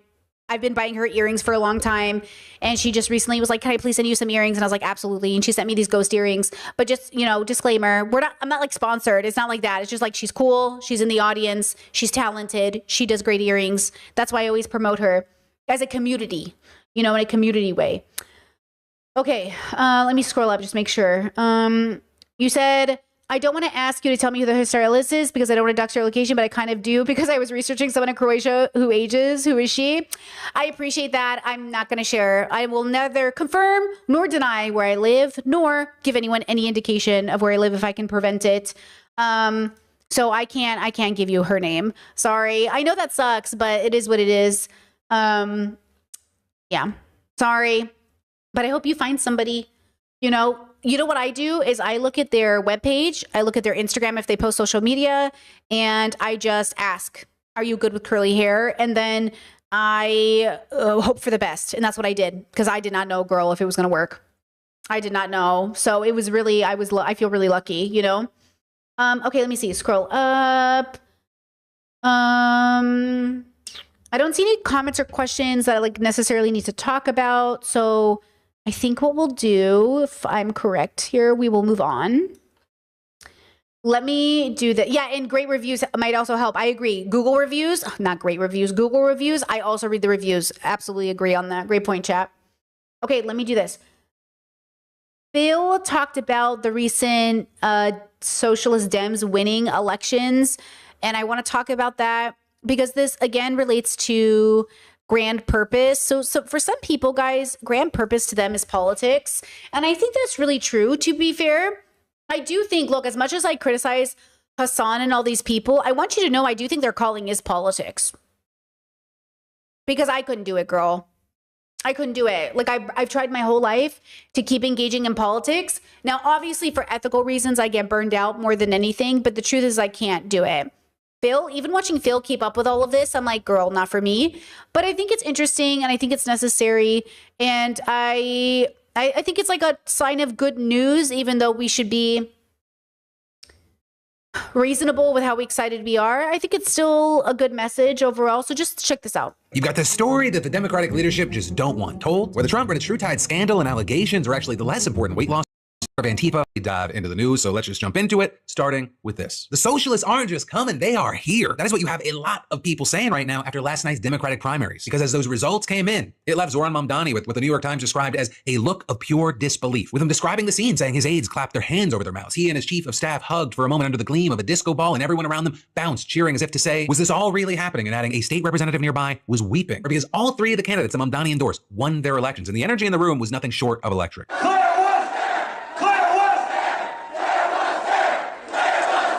But to understand why this seems like such a big deal, you also got to understand what the stakes were. Because Mamdani, he's only been mayor for like half a year. He's still building up his political capital. As much as people love to raise people up, they love to tear them down and root for failure. And he gambled a lot on a lot of these races. Because if his preferred candidates they had lost, that would have been a huge blow to his perceived clout, his abilities. Or what feels like this aura of charm and invincibility that he's cultivated around himself. Between Mamdani's leadership and trying to like do things that he promised in New York and the Knicks winning in New York, you got people there just describing it as like a Disneyland. But not only did they not lose, they won so big. Two of them beat out sitting lawmakers, and the third beat the chosen successor to the outgoing incumbent. And easily the most heated race, I mean, we talked about it yesterday, was Mamdani's pick, Brad Flander, and the establishment pick, Dan Goldman. You had them going hard at each other over Israel. Goldman's wife got involved. The DOJ stepped in. It was crazy. Well, last night, Flander crushed his opponent, though he was very conciliatory in his victory speech. I want to say to those who cast their votes for Dan, though we have some differences, I believe strongly that we actually have so much more in common. And I want.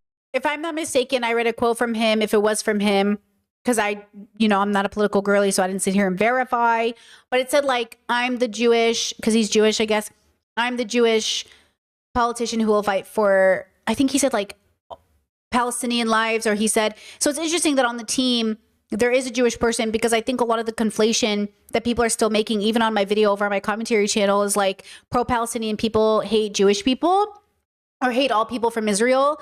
Like, again, I don't hate all people from America. I don't hate all people from Israel. I don't hate anyone from anywhere.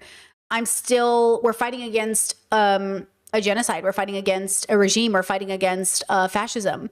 We're not coming for individuals who happen to be Jewish, obviously. There are a lot of leftist Jewish people. I mean, even Chelsea Fagan from Financial Diet just interviewed a Jewish activist who works with, the Jewish, who is it, Jews for Peace? Was that the name of it?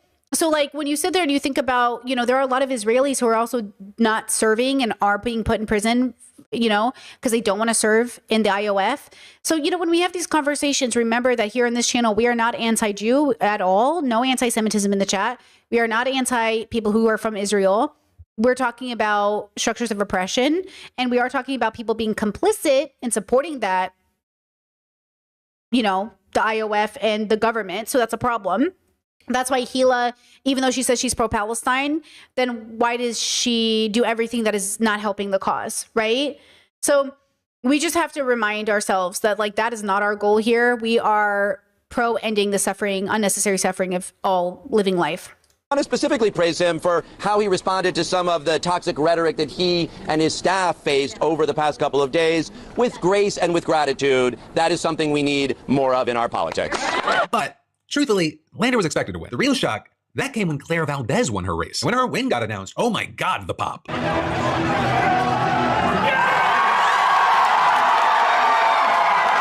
the way, I do think it's so funny to watch all these people with their head down. And then they kind of miss the moment because they're on their phones. Obviously, I assume doing research or something like that. And there's multiple people with their heads down. But you can tell like who's reviewing it and who's in it. Like, you know what I'm saying? Like, it's kind of funny.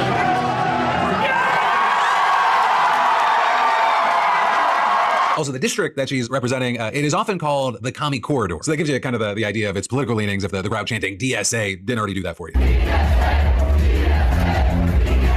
Also, quick fun fact, the guest DJ that was playing the music in that background is Chelsea Manning. This is insane.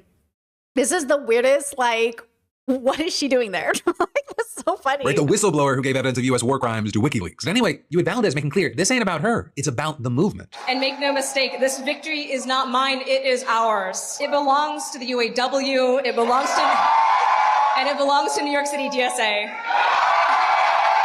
But then the biggest upset of the night, it came from Mamdani's third pick, the person that would make him the political Seabiscuit. Oh wait, Seabiscuit never won. Wait, Seabiscuit never won any Triple Crown. The person who would make him the political Triple Crown winner, Darializa Avila Chevalier, which is a 32-year-old organizer and Democratic Socialist, and she just narrowly beat out Adriano Espaillat, the 71-year-old 5-term incumbent and chair of the Congressional Hispanic Caucus. And not only did she win against a major establishment figure, she did so despite a social media footprint that would have sunk a lot of campaigns in the past. You had outlets from the New York Post to Politico to CNN reporting on her posts and reposts from several years ago, much of which she sits deleted, she's distanced herself from, but she voiced support for abolishing borders, prisons and police, seizing all property from landlords, dissolving private health companies, and nationalizing utilities, hospitals, and pharmaceutical giants. You also had people pointing out that she's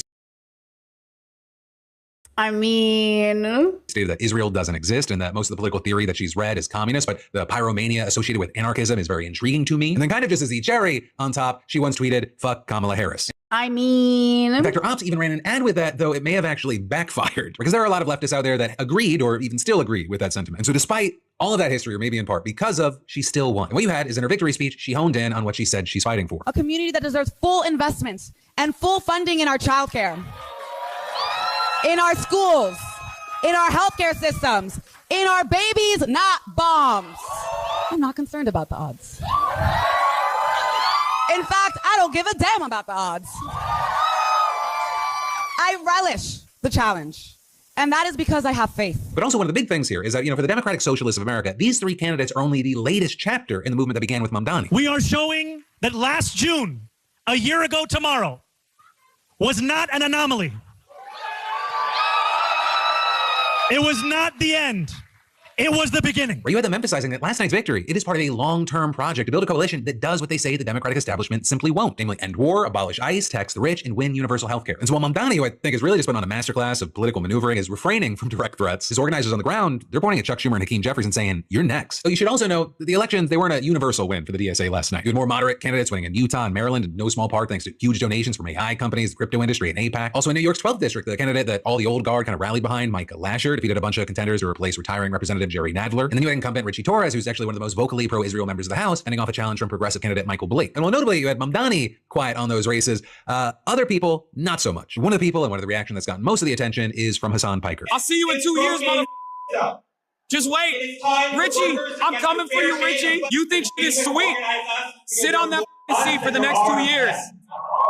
I'll see you in 2, Richie. The decade of socialism, it's coming to a neighborhood near you. When I said we were going to let 1,000 Zorros bloom, this is what I meant. Hey, after tonight, my price went up. You have to be a Democratic Socialist if you want some of this shine. And regarding Democratic Socialists, I mean, the DSA's membership has surged. What do you guys think about that? What do you guys think about that? What did he mean by that? I'll see you in 2 years. He said, I'm coming for you. First of all, Hassan, please. What does he mean by that? I'll see you in 2 years? I'm coming for you? People still think he's going to run. He says he's not going to run. I don't even know what that means. But this man was high on success. Let me just tell you.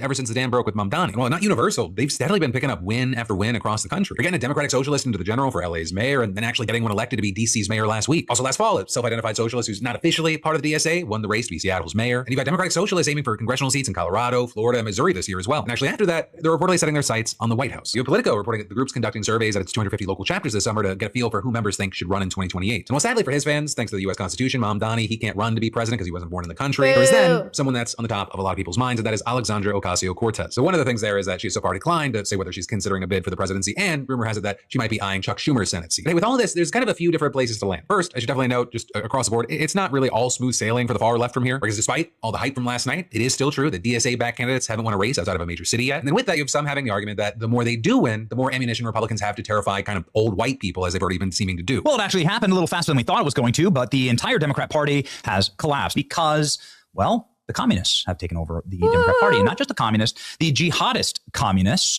who are a red-green alliance mix of radical Islam and Marxism, and it is now Zoran Mandami's party. But then also with that, Republicans aren't the only ones who are scared of the rise of the DSA. For many Democrats, they seem unhappy about that, and as well as just kind of pushing back against anyone that isn't super pro-Dem leadership. And I think one of the good examples of that came from Jamie Harrison. He's a former Dem chair, and he tweeted, "I say this with no ill will or animosity. If you hate the Democratic Party, then please do not run for our nomination. Don't use our resources, don't rely on our volunteers, don't use our infrastructure, don't ask Democrats to invest their time, money, and energy in your campaign. Focus on building the party you actually support. Political parties aren't perfect, but they're built by millions of people who knock doors, make calls, organize meetings, and fight for the values they believe in. If you don't believe in the party, then don't ask its members to carry you across the finish line." With him then seemingly getting such a verbal beatdown that he then followed up around 2 hours later with, "Let me be clear, I don't care if you're progressive, moderate, or conservative. I've worked with Democrats across the ideological spectrum. We didn't always agree, but we understood that building a stronger Democratic Party was part of the job. If you hate the party, spend your days attacking it, and have contempt for all the people who make it possible, then see above." But with that, Jamie, I'd say there's two problems there. One, you're doing that thing that people do where they go like, "Oh, if you do the most extreme thing, and that's how I'm going to talk about it," when there are just millions and millions of Democrats and independents and just people in general that think that what a lot of Dem leadership has done over the years and decades is really stupid and fucked up. But also with you being part of Dem leadership and the establishment, I understand why you would see critiques as attacks. And also I'm sure there's plenty of legitimate attacks in there, which is why then too, I found myself agreeing with Chris Murphy, who quote tweeted you and said, "I don't know, man, who is the Democratic Party if it's not the voters? Democratic voters choose candidates, not party leaders. And party leaders need to listen to what voters are telling us. And right now they are demanding our party be bolder." Of course, politics is so nuanced that I can't even agree fully with Chris Murphy's statement, because one of the big critiques of the Dem party has been that the Dem leadership hasn't fully embraced the will of the people when it comes to choosing nominees, whether it be what seemed to many as collusion around Bernie Sanders and tearing him down for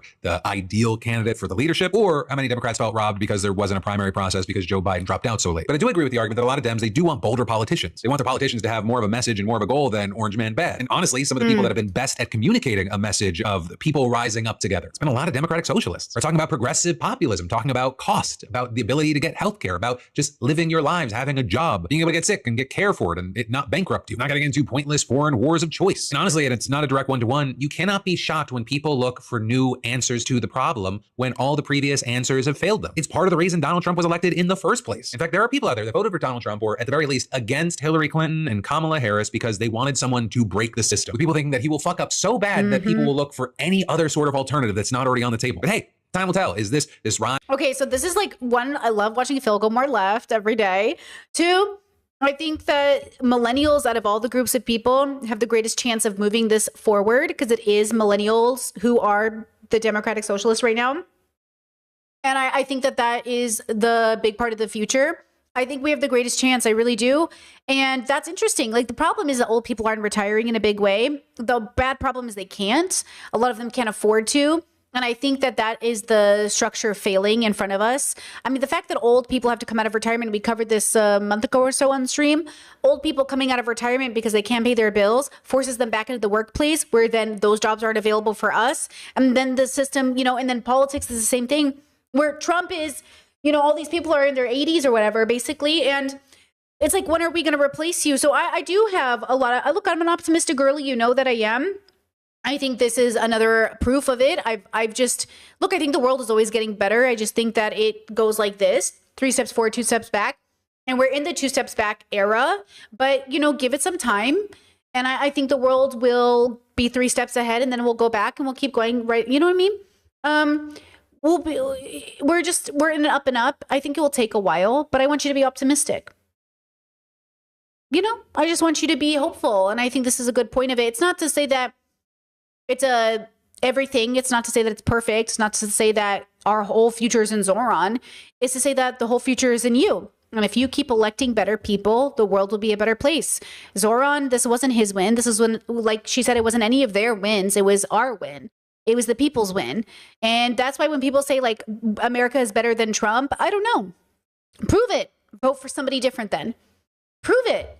Because you guys keep electing him. Make it make sense. You know what I mean? So I do think we as a collective have much more power. And it shows in the people that we promote. It shows in the people that we vote for. It shows in the people that end up in power. And so I just hope that we remember that. Now, the next story I want to cover with you guys is a really, really, really difficult one. It is, the reason I want to cover it is that, again, when we talk about our grand purpose in life, a big part of what made it difficult for me when I was younger to really not want to die was just how much suffering there was in the world and how much cruelty there is in the world, and how, yes, we talk about systems of oppression and we talk about like there's these, but individuals are doing it too. So I want to show you this video. It does come with elderly abuse. It is a scary video if you're ever afraid of getting like Alzheimer's or dementia or being trapped in a home, being abused by a caretaker. It is covering all of those topics. It's a Phil story, so maybe you've seen it if you watched this episode. But the reason I want to talk to you about it is because like these are the types of things that really worry me.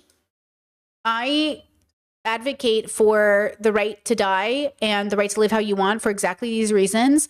I also advocate for people to be able to get the right care they need so family members don't have to worry about these types of situations. So just a huge trigger warning because this is a really sad story. Of the in your head, secretly aid sting her husband in a comment. We then also have to talk about this other story out of New York because a woman suspected an aide was secretly abusing her husband in a state-run veterans hospital. And so she set up a secret camera, she exposed the whole thing, and somehow not only did that aide still have his job months later, he was still being paid. Now the whole thing, it might have tipped off even more abuse running rampant in that facility for who knows how long. You can see he was obviously hit with something. Everything about this video is awful. Right, so this whole story begins with Albert O'Toole. He's a Gulf War veteran, and notably, while he was serving for the Marines, he was caught up in an explosion that gave him a traumatic brain injury. And years later, his wife Angela said that he was diagnosed with a devastating case of Alzheimer's. And when it eventually became apparent that she couldn't take care of him anymore on her own, Angela checked him into a federal VA facility in Montrose, New York. And for a while, it all seemed well and good. That is, until he was transferred across the street to a state-run home. Right, and this one is not VA, but then with that, all of a sudden, Albert starts rapidly declining. He's constantly agitated every time Angela visits. He's heavily medicated. And she even starts to notice bruises across his body. And so that's when she's like, I'm gonna get to the bottom of this. And she sets up that secret camera in his room. And what she found, it's straight up out of a horror movie. Because now caught on camera, you have Albert's aide yanking food out of his hands, slapping him, punching him, even grabbing him by the neck with both hands to slam him back into his wheelchair. At one point, you can even see this guy, Matthew Cox, whopping Albert over the head with the bottom of a broom. And then there's one part where you can't see either of them, but you can just hear Albert screaming in pain. Ow, ow, ow.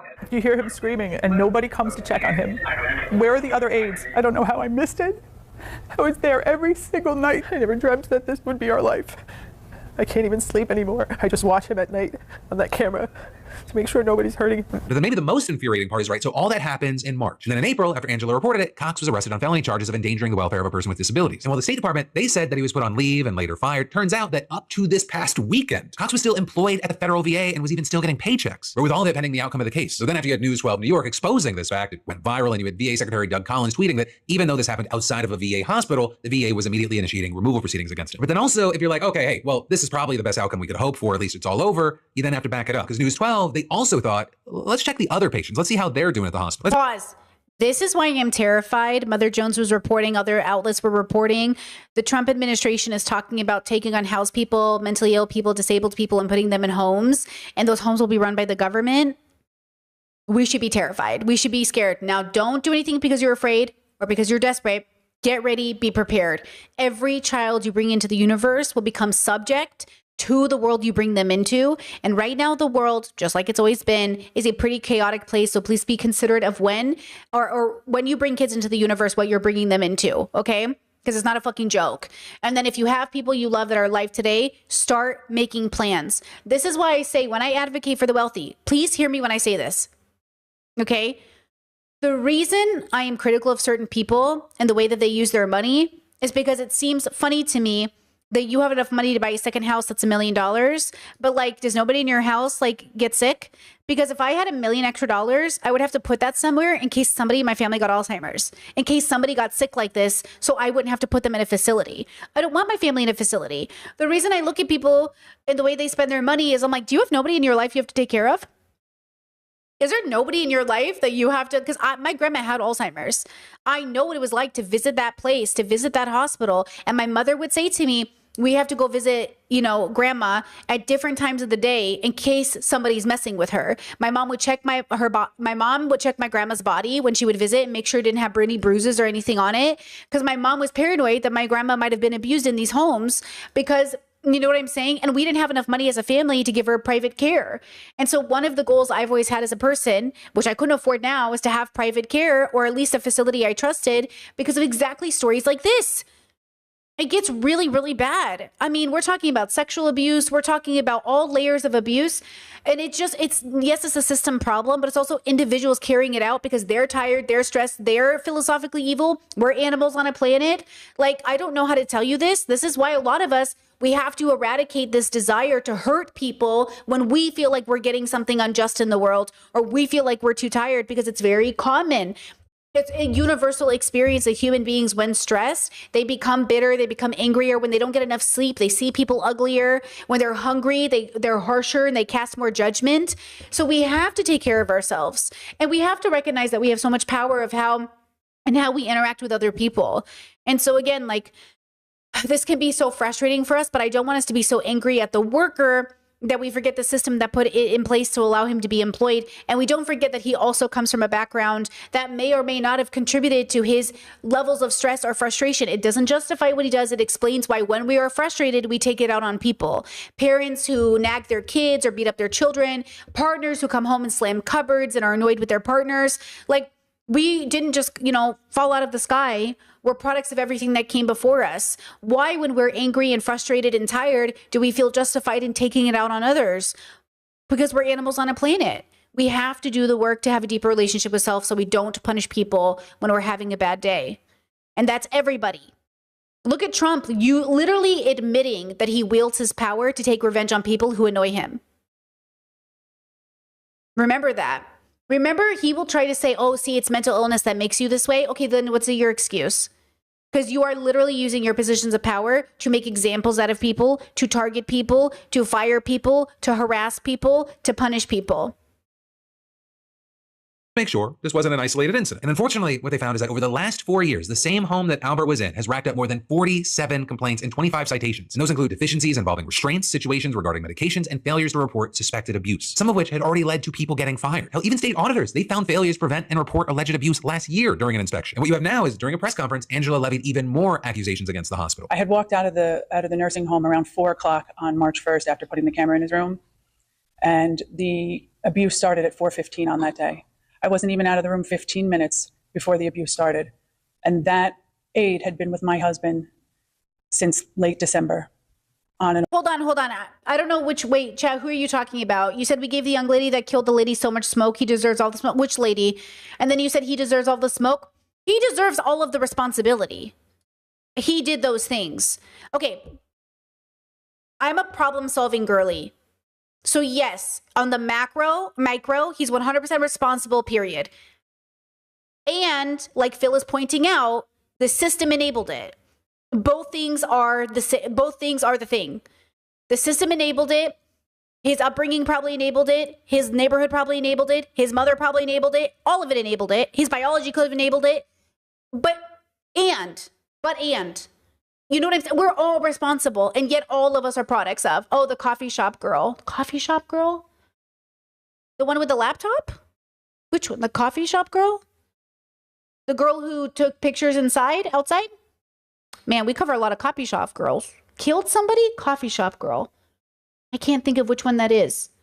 The point is like, regardless of who we're talking about, all of us are biological creatures on a planet. The elderly lady? Why can't I remember who this is? Tim Hortons. Oh, the old lady?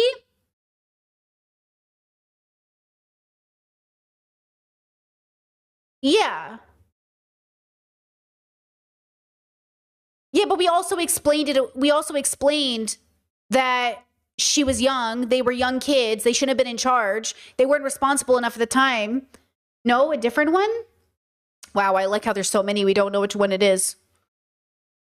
Either way, both things have to be true at once. Both things have to be true. We have to acknowledge that the individuals are responsible, and we have to acknowledge the system enables it. right? So like, I'm not trying to take away any responsibility from this man.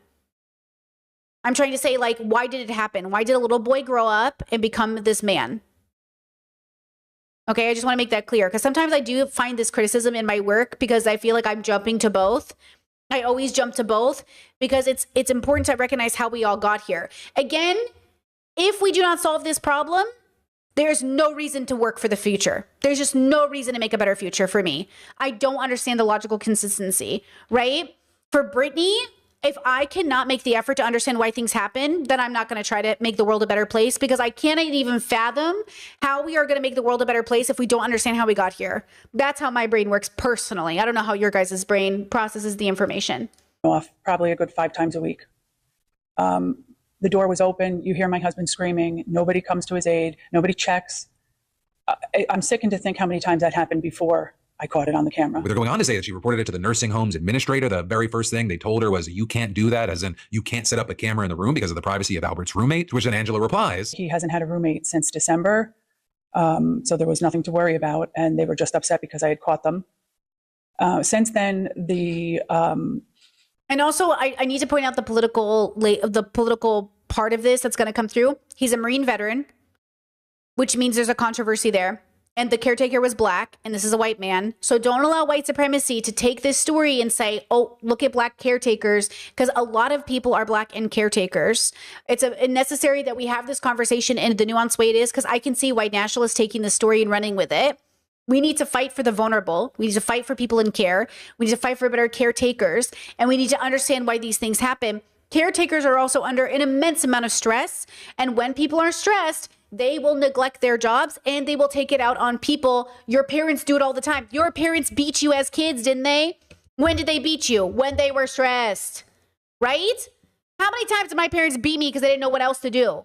I'm saying our parents aren't any better. And I'm saying the irony that we don't know the differences, because to us, like, oh, you know, yes, the context is technically different, but the why isn't that different. When people are stressed, they take it out on people. This is too rampant of a situation for us to ignore it. It cannot just be this individual, even though he's responsible. It happens too often.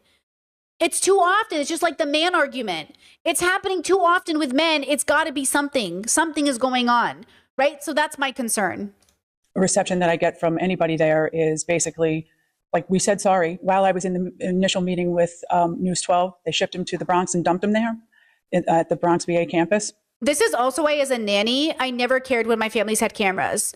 I only cared that they would watch me blow my nose or fart or something. But like, otherwise, like, I never cared if they had cameras, because like, I would have cameras if I had a nanny. I'm sorry, I'm putting in cameras. I'm sorry, my kid's gonna have cameras in the house. So like, I never, like, when the families were like, I'm gonna put cameras in, I'm like, yeah, you should. I'm literally taking care of your baby. Like, you should put cameras in the house, you know? Refused to take him back. So a man that has no time left lost another 2 months of his time when he doesn't have much time left. And while she did successfully petition a judge to get Albert sent back to Montrose, only the state home where he was abused can take him. It's not the federal VA hospital next door. But also one of the big things here is, in this press conference, Angela wasn't alone. She was also flanked by a group of state lawmakers calling on New York Attorney General Tish James and the state's health department to launch a full-scale investigation into this hospital. The veterans in New York State, especially in this one particular nursing home, are not receiving the gold standard. And that is a failure of the system. That's a failure of the state. And it's only because of the courage of Angela that we have been made aware of it. And so, yeah, with that, we're going to see what happens from here. But I guess... Yeah, these kinds of stories terrify me. I'm genuinely terrified of being put in a home. And I tell my partner, like, I need you to advocate for me. I need you to fight for me. I will not be put in a home. I will be killed. I expect I will apply for assisted death. And I would like to end my life. I refuse to live this way. I think it's okay if other people choose to live this way. I don't want to live this way.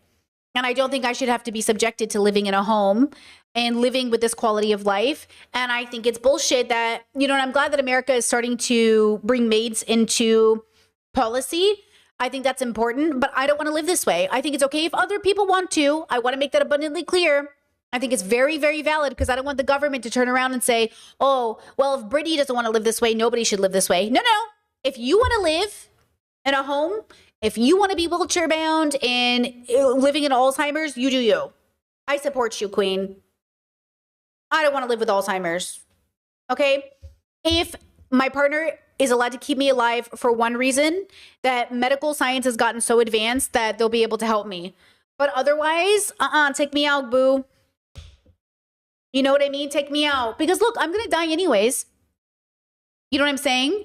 Chess says, are there any places in the world that allow it? Yes, there are many places now that allow it, including places in Europe. So I will be applying to all those places if that ever happens to me. But yeah, I don't want to live in that state. I gave him permission to keep me alive if he takes care of me in our house. But if it's not him taking care of me, or a nurse he trusts, or a doctor he trusts, then he can't put me in a home. If I have to go into a home, we got to die. You know, Chess says you can make advanced decisions to dictate how you'd like to live if cognitively, if you weren't able to advocate for yourself. Yeah, you have to, you do have to work on paperwork. I've been advocating this for myself on the internet for so long. You know what I mean? But yeah, I helped one of my friends die in the sense that I was there for them during their cancer treatment. I didn't help them die. I was there while they died. That sounds bad. Either way, it sounds bad. But I was a witness to their death. It was horrible. What a horrible experience. I just kept thinking, why does he have to die this way? Why does he have to die suffering and withering in pain? Why can't we make his death? We can go to the fucking moon, but we can't let people die in dignity? Crazy. Just like absolutely crazy. And I think it's bullshit. I think it's bullshit that we're so busy just torturing people and doing horrible things to people. And God forbid I suggest that people die peacefully. You know what I mean? God forbid I suggest it. Everyone's like, oh, that's so unethical. How could you do that? Ridiculous.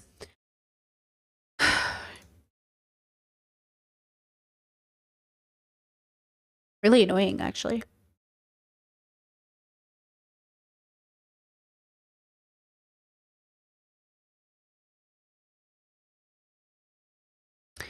Okay, so crazy news out of Palestine. Palestinian activist Abdullah was collapsed after his release from Israel. This is his before picture.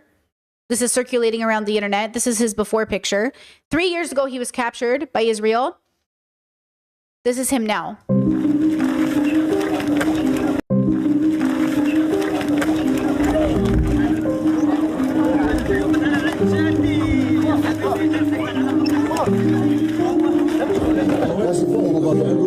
His family rushed him to the hospital for immediate treatment.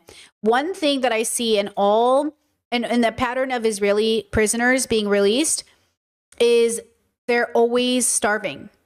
Israel is starving the people they kidnap. And it happens during all the releases. It's really disgusting.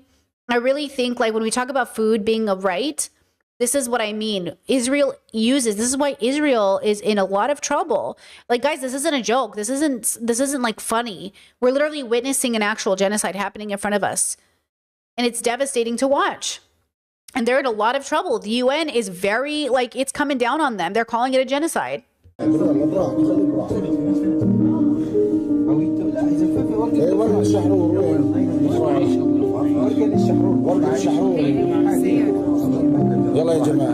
Says he was in prison for more than 2.5 years without charge or trial. So many of the Palestinian people that have been kidnapped have no criminal record. And many of them are children.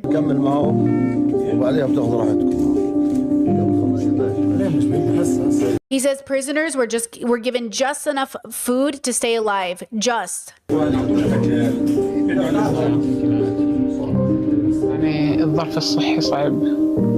The health conditions are difficult. Exhausting and draining for everyone, not just me. Oop, I can't see this. There are no medical... I can't read. Treatment for the prisoners. And the food is extremely scarce. The food we eat is just enough to keep us alive. And I've lost more than 50 kilograms.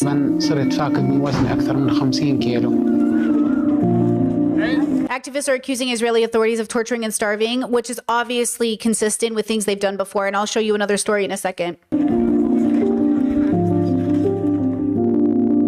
So this is him originally, okay?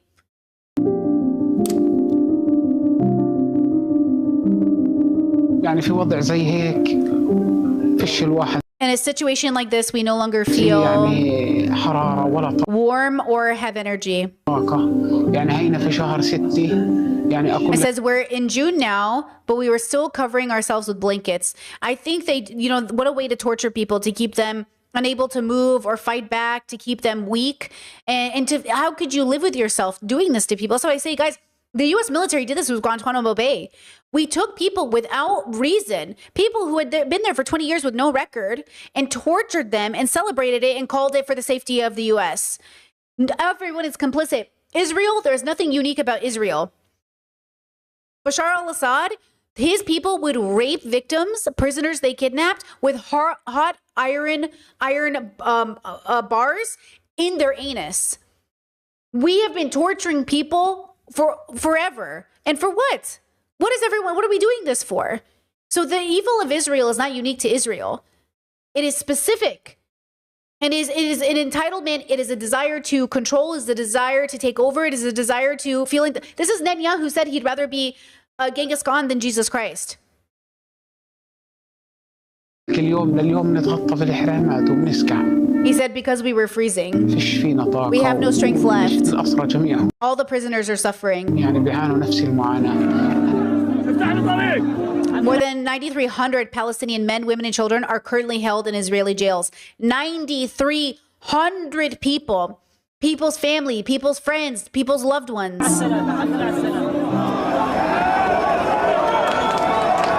These are videos that I think came out, I think we covered this last year, the prisoner exchange, which is ridiculous because what are they prisoners up? Like, what are you holding them captive for? Reports of Israeli torture of Palestinian detainees have been common for years. We know this, and we know when the sexual assaults happened, it was so bad that the Palestinian needed surgery, they were found innocent in an Israeli court.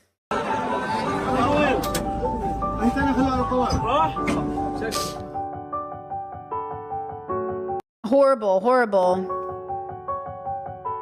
Look at all these people, all these family members, loved ones. Okay, this story, devastating. This is super, super sad. Oh, this was hard to watch. Walid Ahmad was taken from his home during a night raid by Israeli forces in September 2024. He was detained without charge or trial.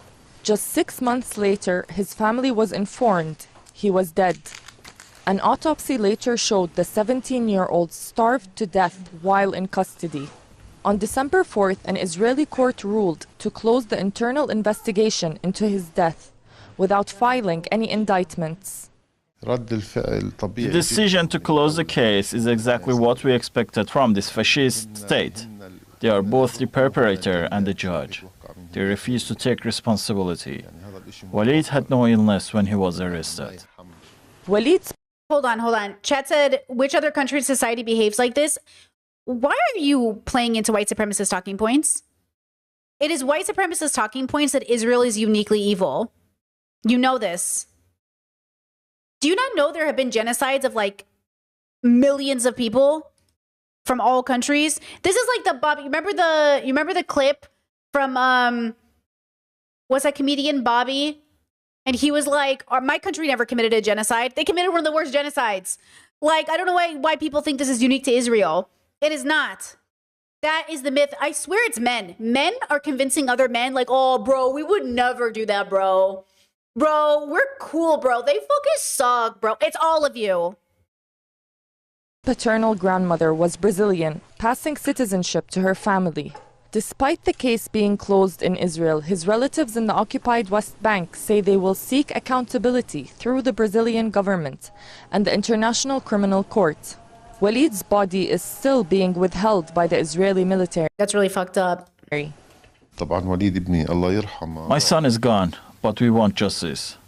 Not just for Walid, but for all Palestinian prisoners who are suffering in these conditions. Keep in mind, he was a child. And being attacked by their occupiers.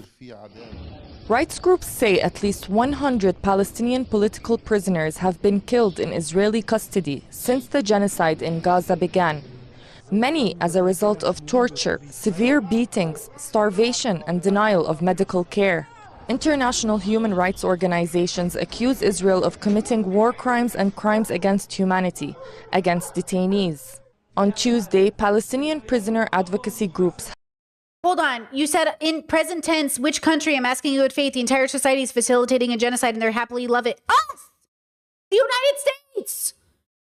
Us! You! Aren't you an American? We're kidnapping people off the streets and sending them to prisons. We're aiding this genocide. Us! Hello? Why do Americans think they're clean?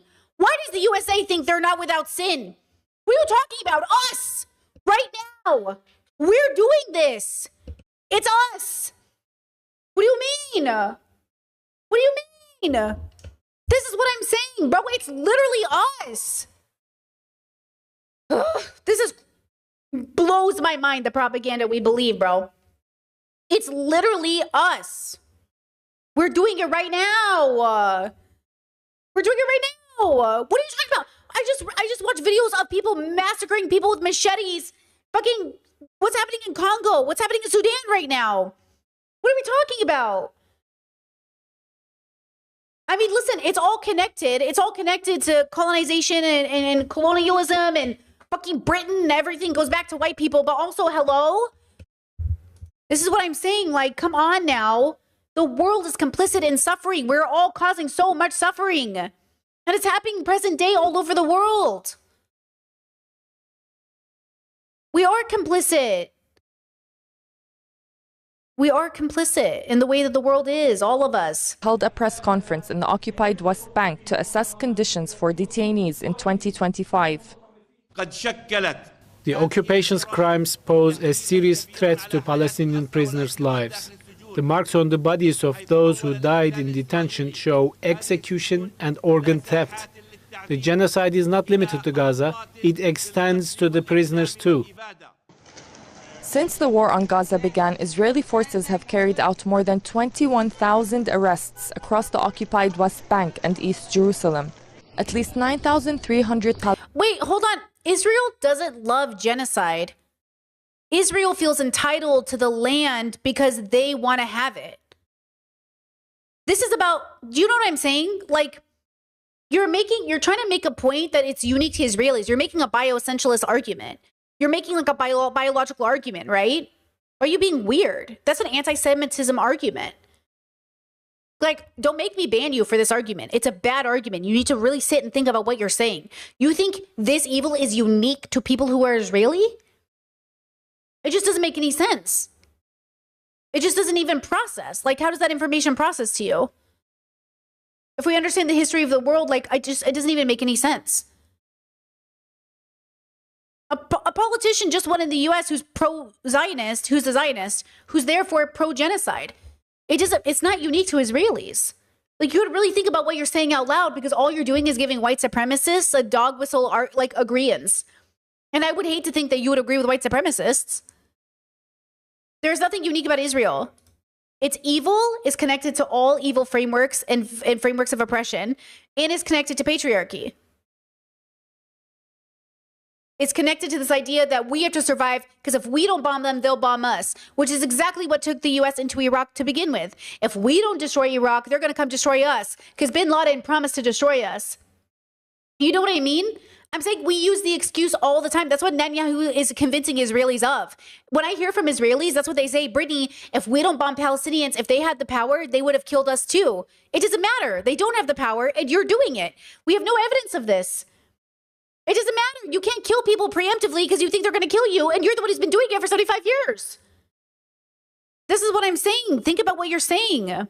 Palestinians are currently held in Israeli prisons and military detention camps. We are relying on the conscience of free people around the world. We are greatly disappointed by the international justice. Exactly. The whole world is failing Palestine right now. The whole world is failing Palestine. The whole world is failing Sudan. The whole world is failing Congo. It's not just Israel. It's all of us are failing all of these people. It's all of us. System failure to uphold the law does not only affect Palestinians, it threatens humanity as a whole. In recent months, Israel's parliament passed the first reading of a controversial bill that would allow the execution of Palestinian prisoners. Across the occupied West Bank, tens of thousands of Palestinians live with daily fear for relatives held in Israeli prisons like the one behind me, uncertain if they will survive detention or if they will ever come home.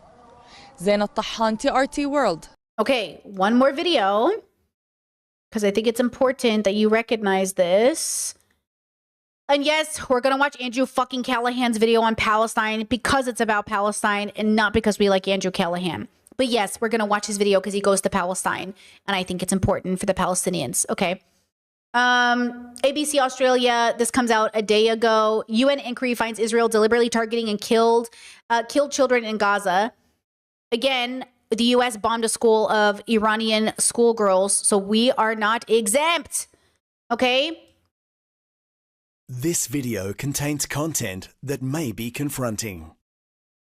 A UN inquiry has accused Israel of deliberately targeting and killing Palestinian children in Gaza, resulting in genocide, crimes against humanity and war crimes. The Independent International Commission of Inquiry on the occupied Palestinian territory examined violations against children during the war in Gaza. It says Israeli forces deliberately shot children with drones and sniper rifles, targeting vital organs, and said it had proof of war crimes. The Israeli government has rejected the findings, labelling the inquiry flawed and biased, and accused the commission of overlooking Hamas's targeting of Israeli children. Based on all the evidence gathered, the report makes legal findings and concludes that the Israeli authorities and the Israeli security forces have deliberately targeted and killed Palestinian children and destroyed their childhood. Israeli authorities and the Israeli security forces are responsible for crimes against humanity, including persecution and war crimes in the Gaza Strip and war crimes in the West Bank, including East Jerusalem. The report released today further substantiates our finding on genocide. Well, for more, here's Global Affairs editor Laura Tingle. You highlighted some of those findings in the report.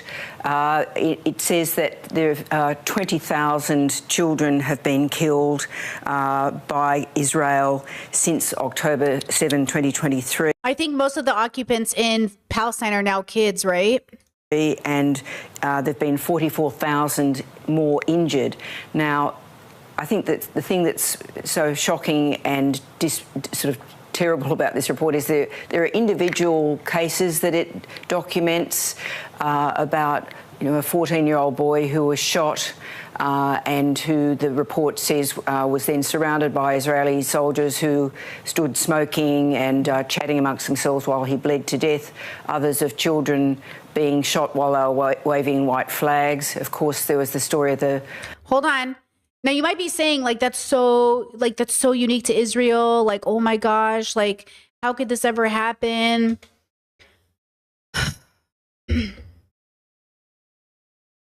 This video is circulating again.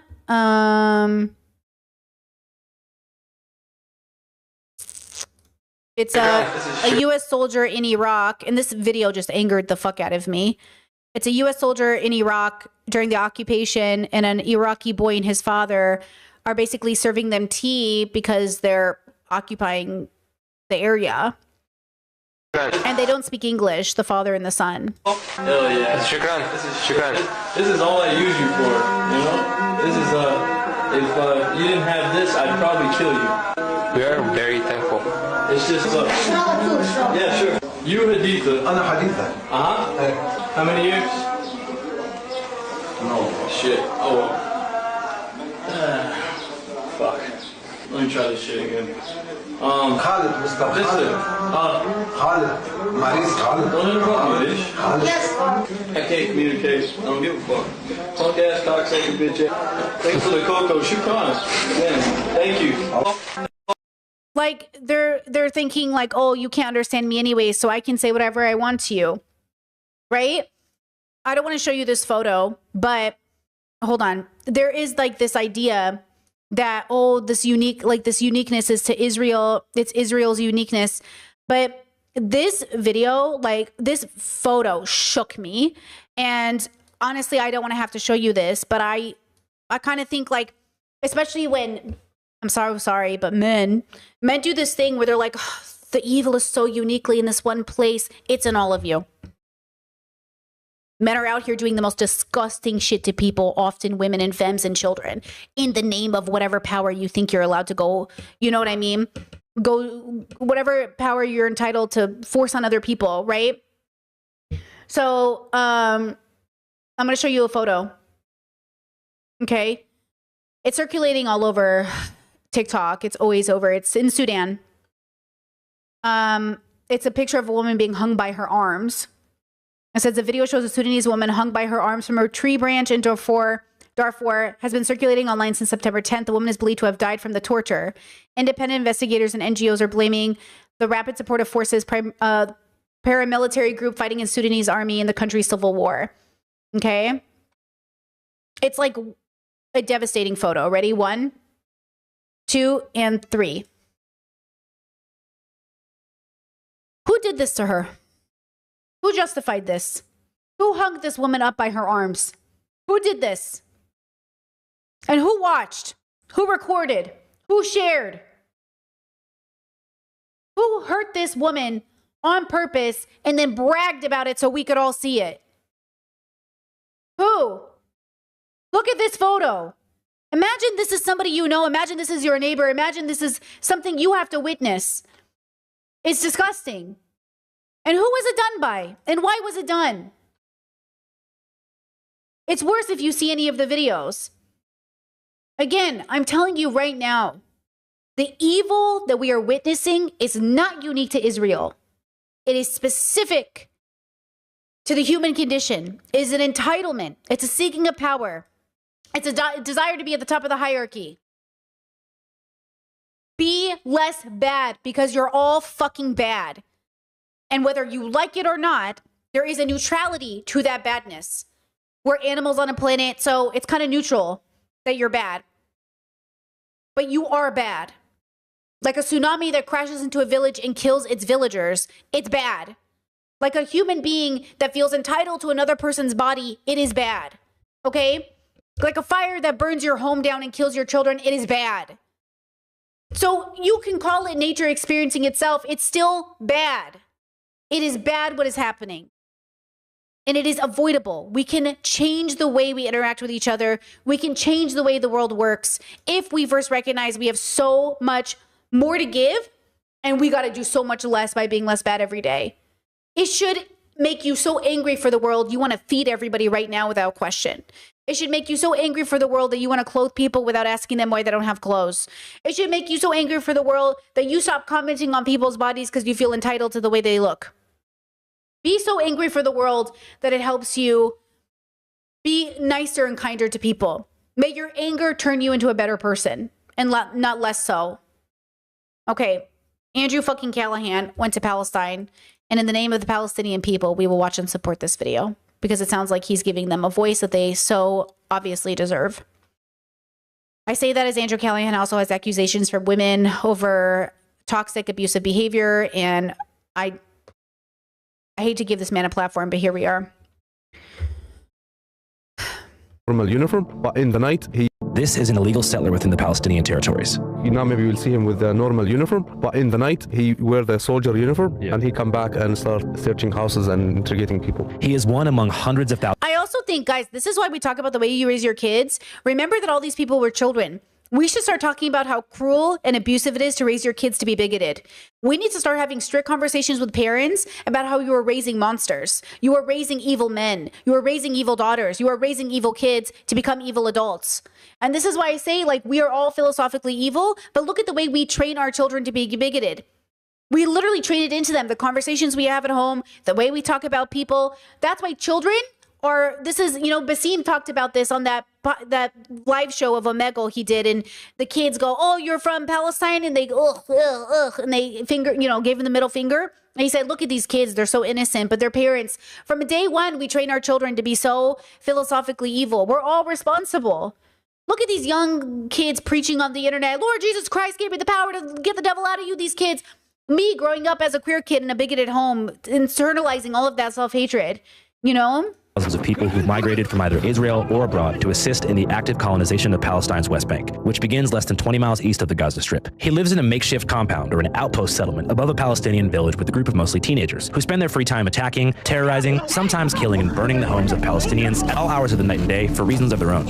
I don't give a shit. So a settler is a person who decided to move to Palestine from the United States or any other part of the world because they are privileged that they have a Jewish roots in their families. Isn't it technically in violation of the 1967 agreement for these settlements to exist? Yes, exactly. And today when you hear in the news about what they call the two-state solution, it's just a bullshit. We must chart a course for a two-state solution. There can be a better future. France is pushing a three-pronged plan to make statehood a reality. يعني قد ما حكينا وبنطلب في العالم انها يعني تساعدنا، ما حدا مساعدنا على انه بس يردعوا عنا. اليوم الصبحيات دعسوا من الدواجن بطة. وقبل فترة دعسوا كلاب وغنم وكانوا يجيبوا لنا فطاير. Hold on, I'm multitasking. Let me read that to you. Just a second. He's not translating, which is actually, hold on, kind of annoying to me because it's not accessible to all people of all disabilities. Okay. Course for a two-state solution. There can be a better future. France is pushing a three-pronged plan to make statehood a reality. يعني قد ما حكينا. As much as we want to speak out and ask the whole world to help us, وبنطلب في العالم انها يعني تساعدنا، ما حدا مساعدنا. No one can keep those people away from us. على انه بس يردعوا عنا. اليوم الصبحيات. Early this morning, they ran over one of the ducks. دعسوا من الدواجن بطة. وقبل فترة دعسوا. And yesterday, they ran over our dogs and our sheep. كلاب وغنم وكانوا يجيبوا لنا فطاير. Just to take their dead carcasses and throw it in front of our houses. من عندهم يفطسن ويرمونا اياه من باب الدور. Palestinian communities, brutal assaults, caught on camera. Oh, come on, don't hit her! Jesus. International criticism. Whenever you see videos of settlers attacking villages around here, where are these settlers coming from? Are they coming from nearby colonies, different countries, from inside the state of Israel itself? You know, most of these settlers are actually coming from abroad. Our pre-production advisor, who has extensive experience filming settlers, told us that while quite dangerous, we'd be safe around them as long as we kept the cameras rolling. Oh, it's Louis Theroux. Your camera will have an almost prophylactic effect. To some extent, a cone of safety, because the settlers and the IDF who are protecting them don't want to be filmed. At this exact moment, he is thought to be brandishing a firearm, likely a handgun provided by the Israeli army at the direction of the country's Minister of National Security, Itamar Ben-Gvir, an outspoken religious supremacist who believes in the total annexation of historic Judea, as it was once called within the Kingdom of Israel over 2,700 years ago. Welcome to Israel. We are the landlords. They came with much pride, as big heroes. Look at how they look now. Not heroes and not anything. Terror supporters. Itamar Ben-Gvir taunts activists who'd been detained from a Gaza aid flotilla. Well, what happened was post-October 7th, Ben-Gvir authorized the release of larger numbers of high-caliber firearms, so virtually all the adults in the West Bank would have qualified for a kind of machine. Listen, I know you're still arguing in chat, and I see you. I don't know how to explain to you that your willingness to blame Israel as if the U.S. isn't absolutely using them as a shield. It is the superpower. It has bases in every country around the world. It literally is driving the whole world economy in different directions. And you think Israel, like everyone who's putting out this, like, Israel is controlling the United States. You really think that's what's happening? You really think the superpower is being controlled by fucking Israel? Or do you think Israel is utilizing every opportunity it has to have the U.S. being what it is, right? Like, you have to understand. Like, you have to understand if you want to say something different, use different words. But when you say Israel is a unique evil, you are saying something racist. You are saying something biological. You said bigotry against whom? Israelis? There are Arab and Christian Israelis. I said Israelis, not Jews. But there is no uniqueness to Israel's evil. You just reference World War II, or you reference Hitler. You can reference how many genocides have happened over the course of the world. What's unique about Israel's genocide? If we're talking about 20 million people displaced in Sudan, what are we talking about? Do you know what I mean? If we're talking about millions of people displaced all over the world, what is unique about Israel? We're acting like it's unique because of what? Say it in a way, say in a way that is a signal to white supremacists. Say in a way that is true and honest. That when groups of people seek power, primarily men, they will do it at any cost. At the cost of women and children and the whole population of the world. Say that. Say that. Don't say something unique about Israel, because it takes away any of the responsibility from anyone else committing any atrocity right now that's happening. And what did Sudan say? What did Congo say? They said, if this is how you react to Palestine, there's no hope for us. You're so busy focusing on Israel. You're so busy thinking there's something unique about Israel. Here Israel is on your TV every day. Here you are seeing Palestinians and you still do nothing. What's going to happen to us? While you focus on this unique evil Israel, you buy into the narrative that nobody else matters. And that's why it's important you watch what you say and how you say it. Because it matters. People are begging you to know they are suffering. And if you think there's something unique about Israel, you will ignore everyone's suffering for the suffering you think is so great when all suffering is great. All these people need liberation. All of them cannot be forgotten. So they were just awash with these guns and you know, thinly supervised at best. طبعا هذا العمل العادي يعني احنا هذا بنهتمش فيه كثير جدا هذا لانه روتين. So we act just like it's no big deal. Hold on, let me see. طبعا هذا Truthfully, this is his daily routine though. Oof. العمل العادي يعني احنا هذا بنهتمش فيه كثير جدا هذا لانه روتين. So we just act like it's no big deal. Ooh, these people coming into and surveilling you, and you just got to act like it's, you know. The villagers say they're doing their best to ignore the kid because taking the bait in any way could be a fatal mistake. The settler, they say, is on an intimidation. See, they egg you on. They get you mad. They get you riled up. So when you react, they go, oh, see, you're so violent. Run, hoping to Which is typical. We've seen it happen with many groups. Oh, look at these Habibis. Look at these precious kids. A reaction of some kind. After which, he'll call in the army and have people arrested. In a few minutes, maybe he will go there and he will call the army, the Iowa. Yeah. And he will tell them, he will just... Look at this. Look at this. Like people are attacking me, and there is also visitors also try to attacking me, so to make it more complicated for the people here. The only thing we can do is ignore this guy. Otherwise, they'll come and arrest everybody. Disgusting. It's violence like you've never seen. We want it to stop. Villagers say that the Israeli soldiers who arrive shortly after to make baseless arrests are typically just outpost settlers themselves in different outfits, which makes...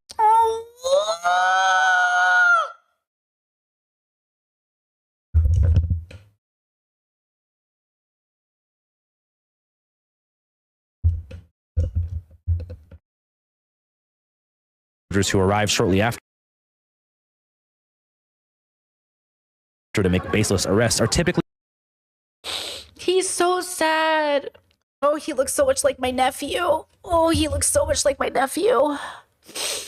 He's so sad. Look how scared he is. Just outpost settlers themselves in different outfits, which may seem a bit strange unless you get what this whole routine is about. It's about clearing the area by any means necessary. And as for the settlers, they've been given a broader license to kill than Klansmen who enacted racial terror in the American South after the Civil War, with 95% of police investigations immediately dismissed and not a single jail sentence ever handed down to an Israeli settler involved in the murder of a Palestinian. He can do whatever he wants. He can raid this motorbike or whatever. He can have sheep. He can build wherever he wants. He can do whatever he wants. And all of this, and I mean all of this, is funded by U.S. tax dollars. I think it's allowed us to do exactly enormous things. That really is a great honor. But on a brighter note, welcome to our Palestine series. You're watching Channel 5.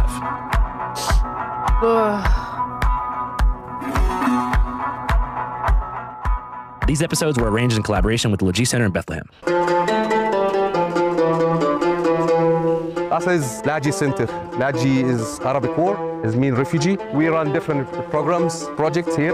The circus school, which is at the moment there is a training for the circus school. Also here we have also boxing classes, a training is happening here. Hello, welcome to Aida refugee camp. Today is about 5,000 people live in this camp. Half of this number are young people and children. Aida refugee camp.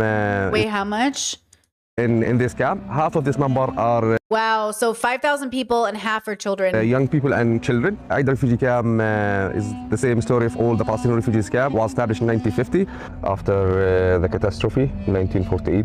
Aida was initially established by the United Nations shortly after the Nakba, or the catastrophe of 1948, which the Israelis call the War of Independence. The Jewish state will include the ports of Haifa and Tel Aviv. It began when 5 Arab nations launched attacks on Jewish cities and settlements within Palestine, most of which had been under colonial British rule through the Balfour Declaration, until it expired on the midnight of May 14th, 1948. Britain's May 14th, babies. It's my birthday. civic administration is expected to withdraw by May. The State of Israel, or the Jewish state, was declared the very next morning along the lines of a partition plan approved by the UN a year prior. The plan was accepted by 33 votes to 13. This sparked outrage within the Arab world, jump-starting an inevitable conflict and causing Jordan, Iraq, Lebanon, Syria, and their Palestinian counterparts to invade, but they were not successful. Israel ultimately won the war, and as a means of collective punishment, they created the Nakba, the catastrophe, forcing 750,000 Palestinians from their homes and onto places like the West Bank and Gaza Strip. Here, 27 names of the villages, which is the families who live in Aida camp, they came originally from. For lots of families, they're still keeping the key, and even though they know all their houses destroyed it in 1948, but it still gives them a hope that one day they will back again to their homes. Do you know which village in particular on the occupation side your family first came from? Yeah. Beit Jibrin. Beit Jibrin was just one of around 400 villages depopulated during the Nakba. Today, it is a totally renamed kibbutz. Welcome to Beit Jibrin, which is the Israeli version of a socialist commune, completely inaccessible to any Palestinian. I don't know what this means, Chad. I said keep an eye out for propaganda. You'll see content being pushed out to seek to delegitimize. Andrew Callahan did have accusations, and I believe those women. So I'm not a fan of Andrew Callahan. Just like Tucker Carlson and Candace Owens, you know what I'm saying? Like, these people are all bad people, and I don't trust any of them. Andrew Callahan has platformed and absolutely made very bad content. The only reason I'm watching this is because of Palestine. But I don't support Andrew Callahan. And if any of those accusations come out, I hope they get slapped in his face. Okay? So, you know what I'm saying? I am not team Andrew Callahan. I'm not team Tucker Carlson or Candace Owens. All those people got to pay dues.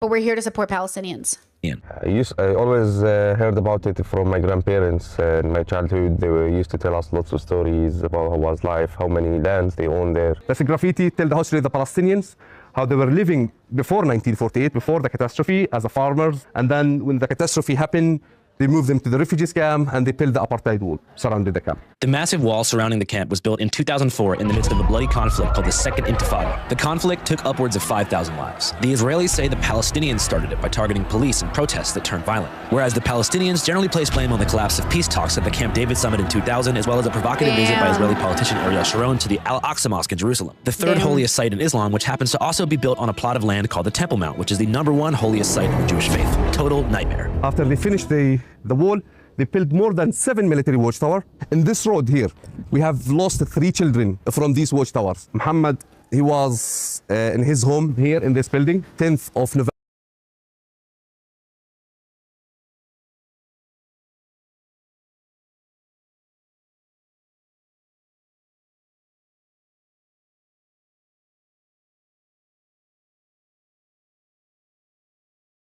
Okay, Habibi, please, you're in my chat again.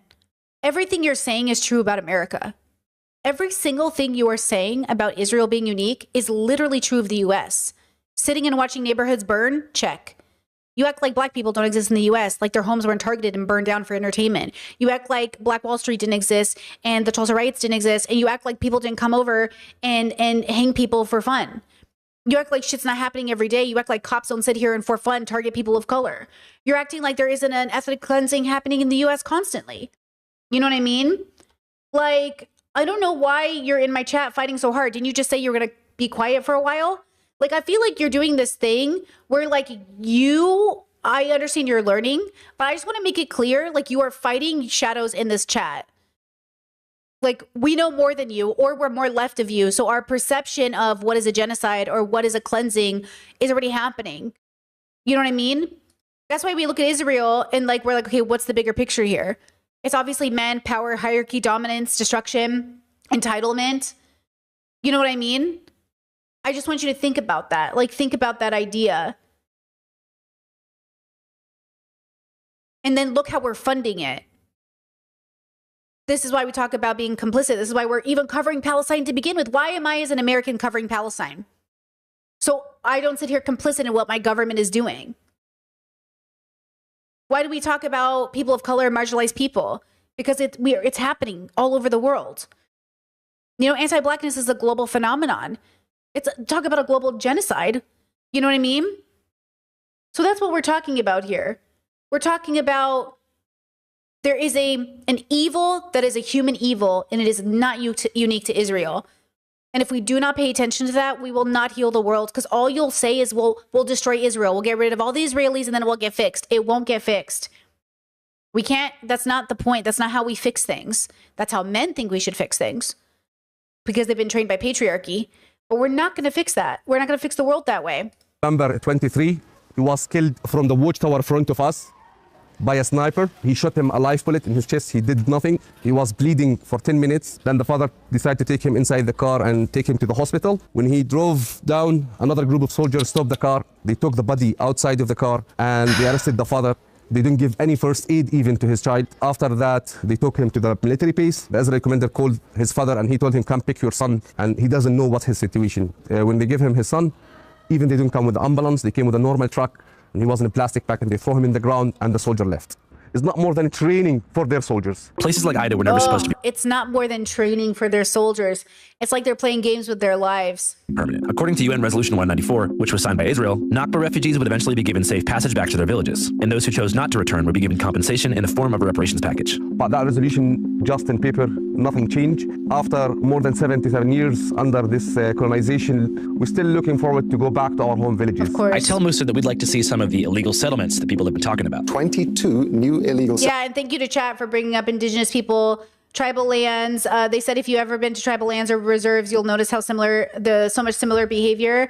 Like we're talking about Canada now trying to make rights, Catholic Church trying to make rights for what they did to indigenous people. Like America was founded on a genocide and it hasn't stopped because that's why they're funding Israel.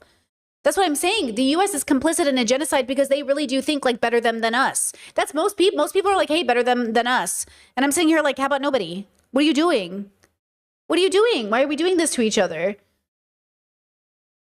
settlements on Palestinian land in the occupied West Bank. My only exposure to their existence thus far had been through Louis Theroux's recent documentary, Settlers, where he was able to gain rare access behind the curtain of these ultra-nationalist enclaves, which he claims contain people even more extreme than those he interviewed in South Africa after apartheid. I'm so uncomfortable using the word Palestinian because I don't think that it exists. Just the lethality of it and the extent to which the objective of the settlers is to... Just for him to be able to say Palestinian doesn't exist is such a, like, it's such a anti-historical it's so interesting to me, but it's the same thing when people say, I just don't think gay people exist or trans people exist. There's a trans genocide like happening. They are literally working so hard to take away civil rights or any kind of legality from LGBT people. Like, what do you think that is? What do you think it is when people are, you know what I'm saying? Like, this is why this all connects to everything, eugenics, the white race, the perfect body, the most healthy person, the ideal whatever. Like, this is why when people say, like, I just don't think you exist, it's like, what do you mean you don't think I'm right here? I'm literally right here. I'm telling you I exist. I'm right here. And they're like, no. If anything, they say their invisible God exists more than the people standing right in front of them. That's how crazy things are. But at the end of the day, this is political. At the end of the day, this is about entitlement. Netanyahu said he would rather be Genghis Khan than Jesus Christ. I don't need to hear anything else. Genghis Khan? What are we talking about? For many of them, it's to drive the Palestinians out. Like under apartheid, the white South Africans, they didn't tend to say, like, we want to drive the Africans, the black Africans out. You can have Johannesburg. Is that Johannesburg? Yeah. Okay, I give it to you tonight. Okay. They wanted to subject them to a punitive and degrading legal regime, but they weren't routinely, as I understand it, every day. I mean, I want to be careful how I say it because I don't want to be appeared to minimizing any aspect of apartheid, but what I saw in the West Bank was a life that was day-to-day unlivable, where you couldn't really, endless check, hours to get anywhere, if you could get anywhere, a sense in which you were just a stranger in your own land. How much time are you going to stay in Israel? Hang on, but I don't think we're in Israel. Are we in Israel? You're in Israel now? Are we? Yes. In the West Bank, no? Hey, what's up, you guys? In today's episode, we covered the situation on the ground in the West Bank. But right now, I want to turn the attention over to Gaza to see how the mainstream media is covering things over there. So to find out, I'm going to pull up Ground News right here on my phone, which is a dope-ass news aggregate that I use every single day. Channel 5 has been partnered with Ground News for over 2 years now. And honestly, it's the best way that I've found to cut straight through the noise and see exactly who's covering what, not just in America, but globally. Frankly, it's the only site that I use to get my news. Let's see what we can find out about Gaza. So by typing in Gaza and Ground News right here, I'm finding this news story. It says more than 1,000 Palestinians have been killed by Israeli forces since the Gaza ceasefire. It's got 95 sources, indicating that it's probably a legit story, but let's check Ground News to see how exactly the story is being framed. Using the Ground News bias distribution panel, I can see that most of the coverage is from the left and center, which is a clear blind spot for anyone who's only reading right-leaning sources. So beginning on the left, the Al Jazeera headline reads, "Death toll in Gaza since ceasefire goes past 1,000. You'll notice they put the ceasefire in air quotes. After that, I go over to the right-wing tab, and what do I find? Globo out of Brazil, Pro-Elthema out of Greece, Aftenposten out of Norway. The American right-wing press is dead silent here on a story about 1,000 people killed during a ceasefire. Ground News lays out the whole picture at once. Who's covering it, who's not covering it, how they're framing it, what factuality rating each outlet carries, and most importantly, who owns the publications pushing a certain narrative, or choosing to not cover a story at all. Like I said before, I use this every single day. It's been the perfect partner for Channel 5 for over 2 years, because our missions effectively align. Game, recognize game. You too can be part of the C5 Ground News family by going to ground.news/channel 5. Great point, Jess says, let's remember the white South Africans say they are the real Africans. Occupiers don't need history or facts to build their myth of violence. Exactly my point. Exactly my point. They feel entitled to it. Even in the US, they go, oh, well, I'm sorry we won. I'm sorry we got better than the natives. Oh, I'm sorry they couldn't fight for their, like, I'm sorry we're better. It's like, bro. Currently available in the description box and pinned comment of this video. Or you can scan the QR code on screen right now, and you're going to get 40% off the Vantage plan. Again, that's ground.news/channel 5. I think by now, you know what to do. All right, back to Palestine. Musa says that while there are some settlements around Ida and Bethlehem, if you look there, this is one of the closest colony to Ida camp. It's called Gilo. And this is why it was so fucking unnecessary for Gila to go to Israel and to film it. This is people in my, so, oh my God, on my Bert commentary channel. People are like, I subscribe for your Taylor catastrophe video, but I'm unsubscribing for your Gila Klein hate. Gila was born in Israel. What do you want her to do? I was like, not film it. Go visit your family, girl. We don't need to know. You know what I'm saying? Go visit your family. I get it. I miss my family too, but don't tell us. Don't brag. Don't show us Israeli beaches and food and restaurants and be like, oh, Israel so great. Like, homie, you're committing a genocide. She says she's pro-Palestinian, then why are you showing me Israeli beaches? Why are you showing me Israel like it's this great, wonderful place? You know what I'm saying? If I went home to the U.S., I wouldn't be, you know, hey guys, back home, really miss America, USA, USA. Like, come on now. It would be so tone deaf. What are we doing? I think YouTubers forget, content creators forget. We don't need to know you went back home. We don't need to know that you took a shit. We don't need to know everything about your life. You're allowed to go home to visit your family and we don't need to know about it. But you're bragging. You're saying, oh, it's been 5 years since I've been to Israel. I can't wait to go to Israel. Israel, Israel, Israel, Israel, Israel. It's like, Jesus Christ. Are you going home to a land or are you going home to a people? Like, are you going to see your family? Like, you know what I'm saying? Why are you talking about? We don't need to know. It's her deliberate choice to show it to her followers, to show it to us. She knew she was going to get dragged and she knows it sends a message. She's doing PR for Israel, whether she likes it or not. So don't come to me and be like, I'm pro-Palestinian. I believe in Palestinian liberation. Because her fans are in my chat like, Brittany, she's so pro-Palestinian liberation. Okay, then why are you showing me Israel? It's not helping Israel's cause here. It's not helping it is helping Israel's cause. Sorry. It's not making Israel look any better, but it is helping their cause. our best bet to get a true candid look at an urban landscape ripped apart by settlements would be about an hour south in the city of Hebron. So we hopped in the car and went for a drive. So this is an Israeli colony. And all the way to Hebron from now or even before. Okay, stop. You're going to piss me off. Listen, you said to call it unique is historically wrong, and I'm sorry. It's wrong and it pisses me off. It is arguably the worst thing happening right now. Stop saying that. Stop saying that. Everyone's pain is equal. Everyone's pain is suffering. There is a genocide happening in Congo, in Sudan, yes? Millions of people displaced, yes? You can't sit there and say Palestine is uniquely the most horrible thing happening right now. Everything is happening right now. It's all horrible. We need to stop it. That's what I'm saying. You're doing it again. You're saying black lives don't matter by saying Palestinian lives matter more. All lives matter. Well, hold on, everybody. Don't clip me here. Palestinian and Sudanese lives matter. Congolese lives matter. All of these people matter. You're doing it again. You're like, oh, this is why black people always say nobody cares about them. Because why do we care more about Palestinian lives? Because it what? Directly involves US? Because they're more white passing? Because they're more digestible to us? Because we know it? Like, you know what I'm saying? They all matter. We're just hoping that the noise we make for Palestine will travel to the noise we need for Sudan and Congo. Stop, chat. Chat's like clipped. That's what I'm saying. We're not covering. Hassan Piker isn't dedicating hour of his stream. I'm not dedicating. We feel like we don't know anything about Congo and Sudan, which is why the little I do is never enough. That's what I'm saying. We're not doing enough for Sudan or Congo, but it's happening. People are suffering and they're begging us to turn our cameras their way. And we can't because we're in our chat saying, oh, this tragedy is the most intense. It's all devastating. It's all horrible. We should care about all of these people. All of these people matter. Everybody matters. Okay? On my TikTok, I got a lot of Congo TikToks, and they're just begging us to pay attention. They're begging us to focus in, and it's so hard. And I know we don't feel like we understand everything happening, but you should understand one thing is happening. People are being displaced. People are dying. People are being massacred in the streets. And for what? Okay, this is why I am so passionate and I'm getting a little annoyed with your comments, because everything you're saying insinuates that the suffering of all these people don't matter. They have to matter. They're all facing starvation, displacement, and a genocide. It matters.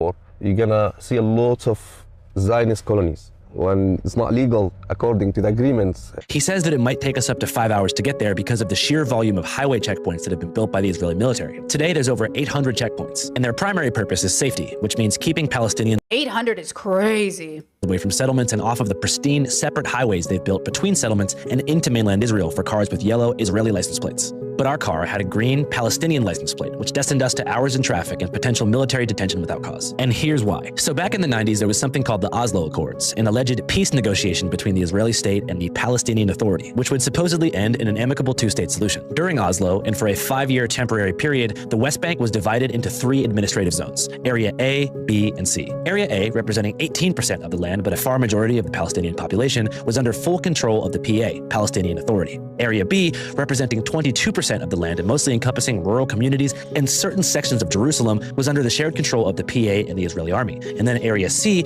representing a whopping 61% of the land but home to very few human beings, was under full Israeli military occupation. Notice I said temporary because all this land was supposed to be transferred back to the Palestinians by the year 2000. But that same year, peace talks collapsed, sparking the second intifada that I mentioned earlier, and keeping these temporary A, B, and C zones in place to this day. What that looks like in 2026 is the dramatic restriction of movement for Palestinians between West Bank Area A cities like Aida Camp/Bethlehem and Hebron, which are only connected through roads that run through Area C under Israeli military law. And of course, it's in these C zones that almost all the settlements exist, which look almost nothing like I thought. I had a vision in my head, likely informed by social media, that most settlers were young, crazy kids on the hilltops like the one that I'd previewed earlier. Yet the colonies that Musa and I drove by almost every few miles look more like gated communities in Scottsdale, Arizona, advertising relatively affordable subdivision-style cul-de-sacs, Like Gwyneth Paltrow doing that ad for Israeli condominiums. spacious homes with swimming pools and nearby access to grocery stores and movie theaters. At that moment, I began to understand what Louis Theroux meant when he talked about the diversity of settlements. I can't say exactly how many settlements there are, but there's a lot. I think more than 100, maybe 200 or 300. Wow. And in addition, there are what are called outposts, which are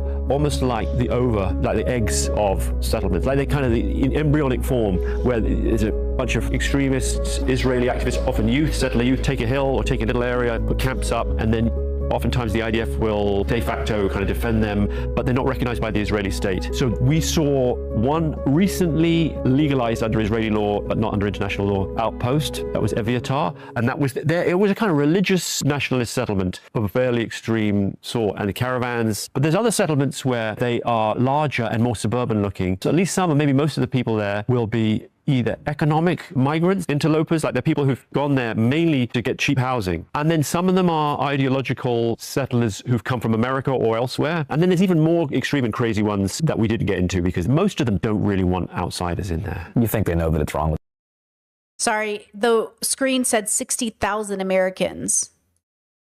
they're doing? They know that the world views it as wrong. As Musa and I drive and are forced to take the long way, And look, psychologically speaking, just like the US invading Iraq or anything else we've ever done in our history, I don't think we understand things are wrong until we do. And I do believe a lot of those Israelis, psychologically speaking, think they're right and think they're doing the right thing. And I've seen Israelis cry. Like, I've seen them be so scared for their family and so terrified for their family. And I've seen them be like, have literally be impacted, their health impacted because they're so stressed for their family members. So from that position, I'm very empathetic. And I tell you right now how capable we all are of so much evil. Every single one of us could be just as capable as this. And we've been complicit throughout our history in the US. We've been complicit in all of our countries around the world. Every single one of us in some way is complicit in everything happening in the world. It is the part of being it is the part of the human condition that is our most ugly, that we don't want to witness, where animals on a planet and nature itself has bad or evil impact on the world around us. I know I saw a chatter who was like, sounds pretty spiritual for somebody who thinks there's evil in the world. Evil does come and is often referenced in some spiritual context. But separate from that, it is a philosophical understanding that all of us cause harm on a spectrum. We must do less bad every day, right? Chet said, sorry to ask again, if someone had asked, were you born in Iraq or the USA? I was born in California. I'm a California girly. My name is Brittany, and I have a California accent, girls. I'm from California.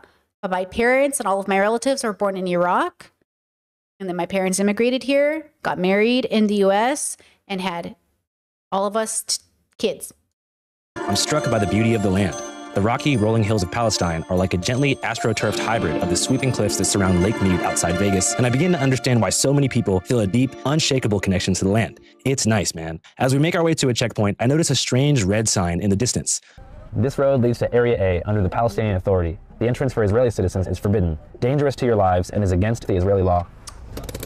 We need to be quick. Musa says it's been put up by the Israeli army as a way to instill fear in mainland visitors and restrict commerce, and that it marks the beginning of an Area A enclave. Across the street, I also notice a bulldozer on a hilltop that appears to be tearing down a local village. The mountain you see on top, it was occupied recently by settlers, and now they are setting up caravans. And you see down the road here, they installed the yellow gate.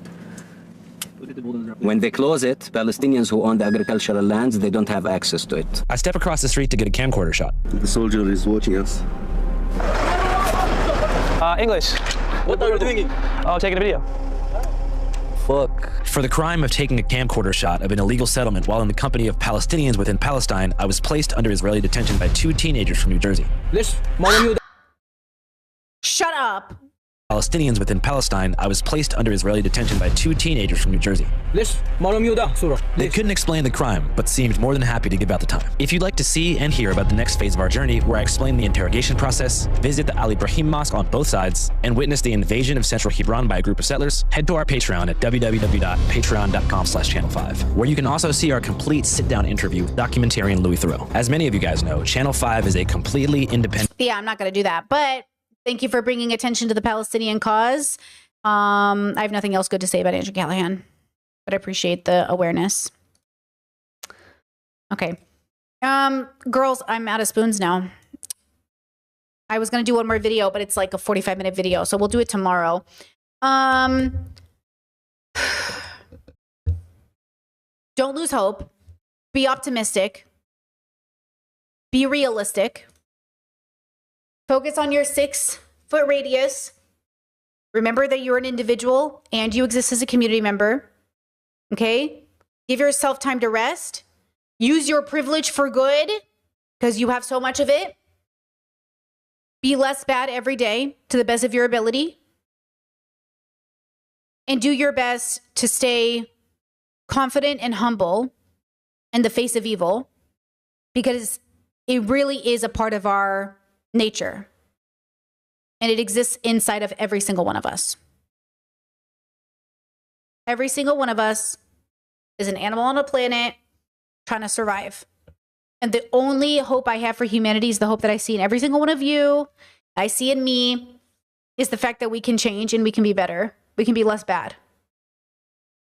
And that is so meaningful. I mean, that really is everything. It really is the only thing that matters.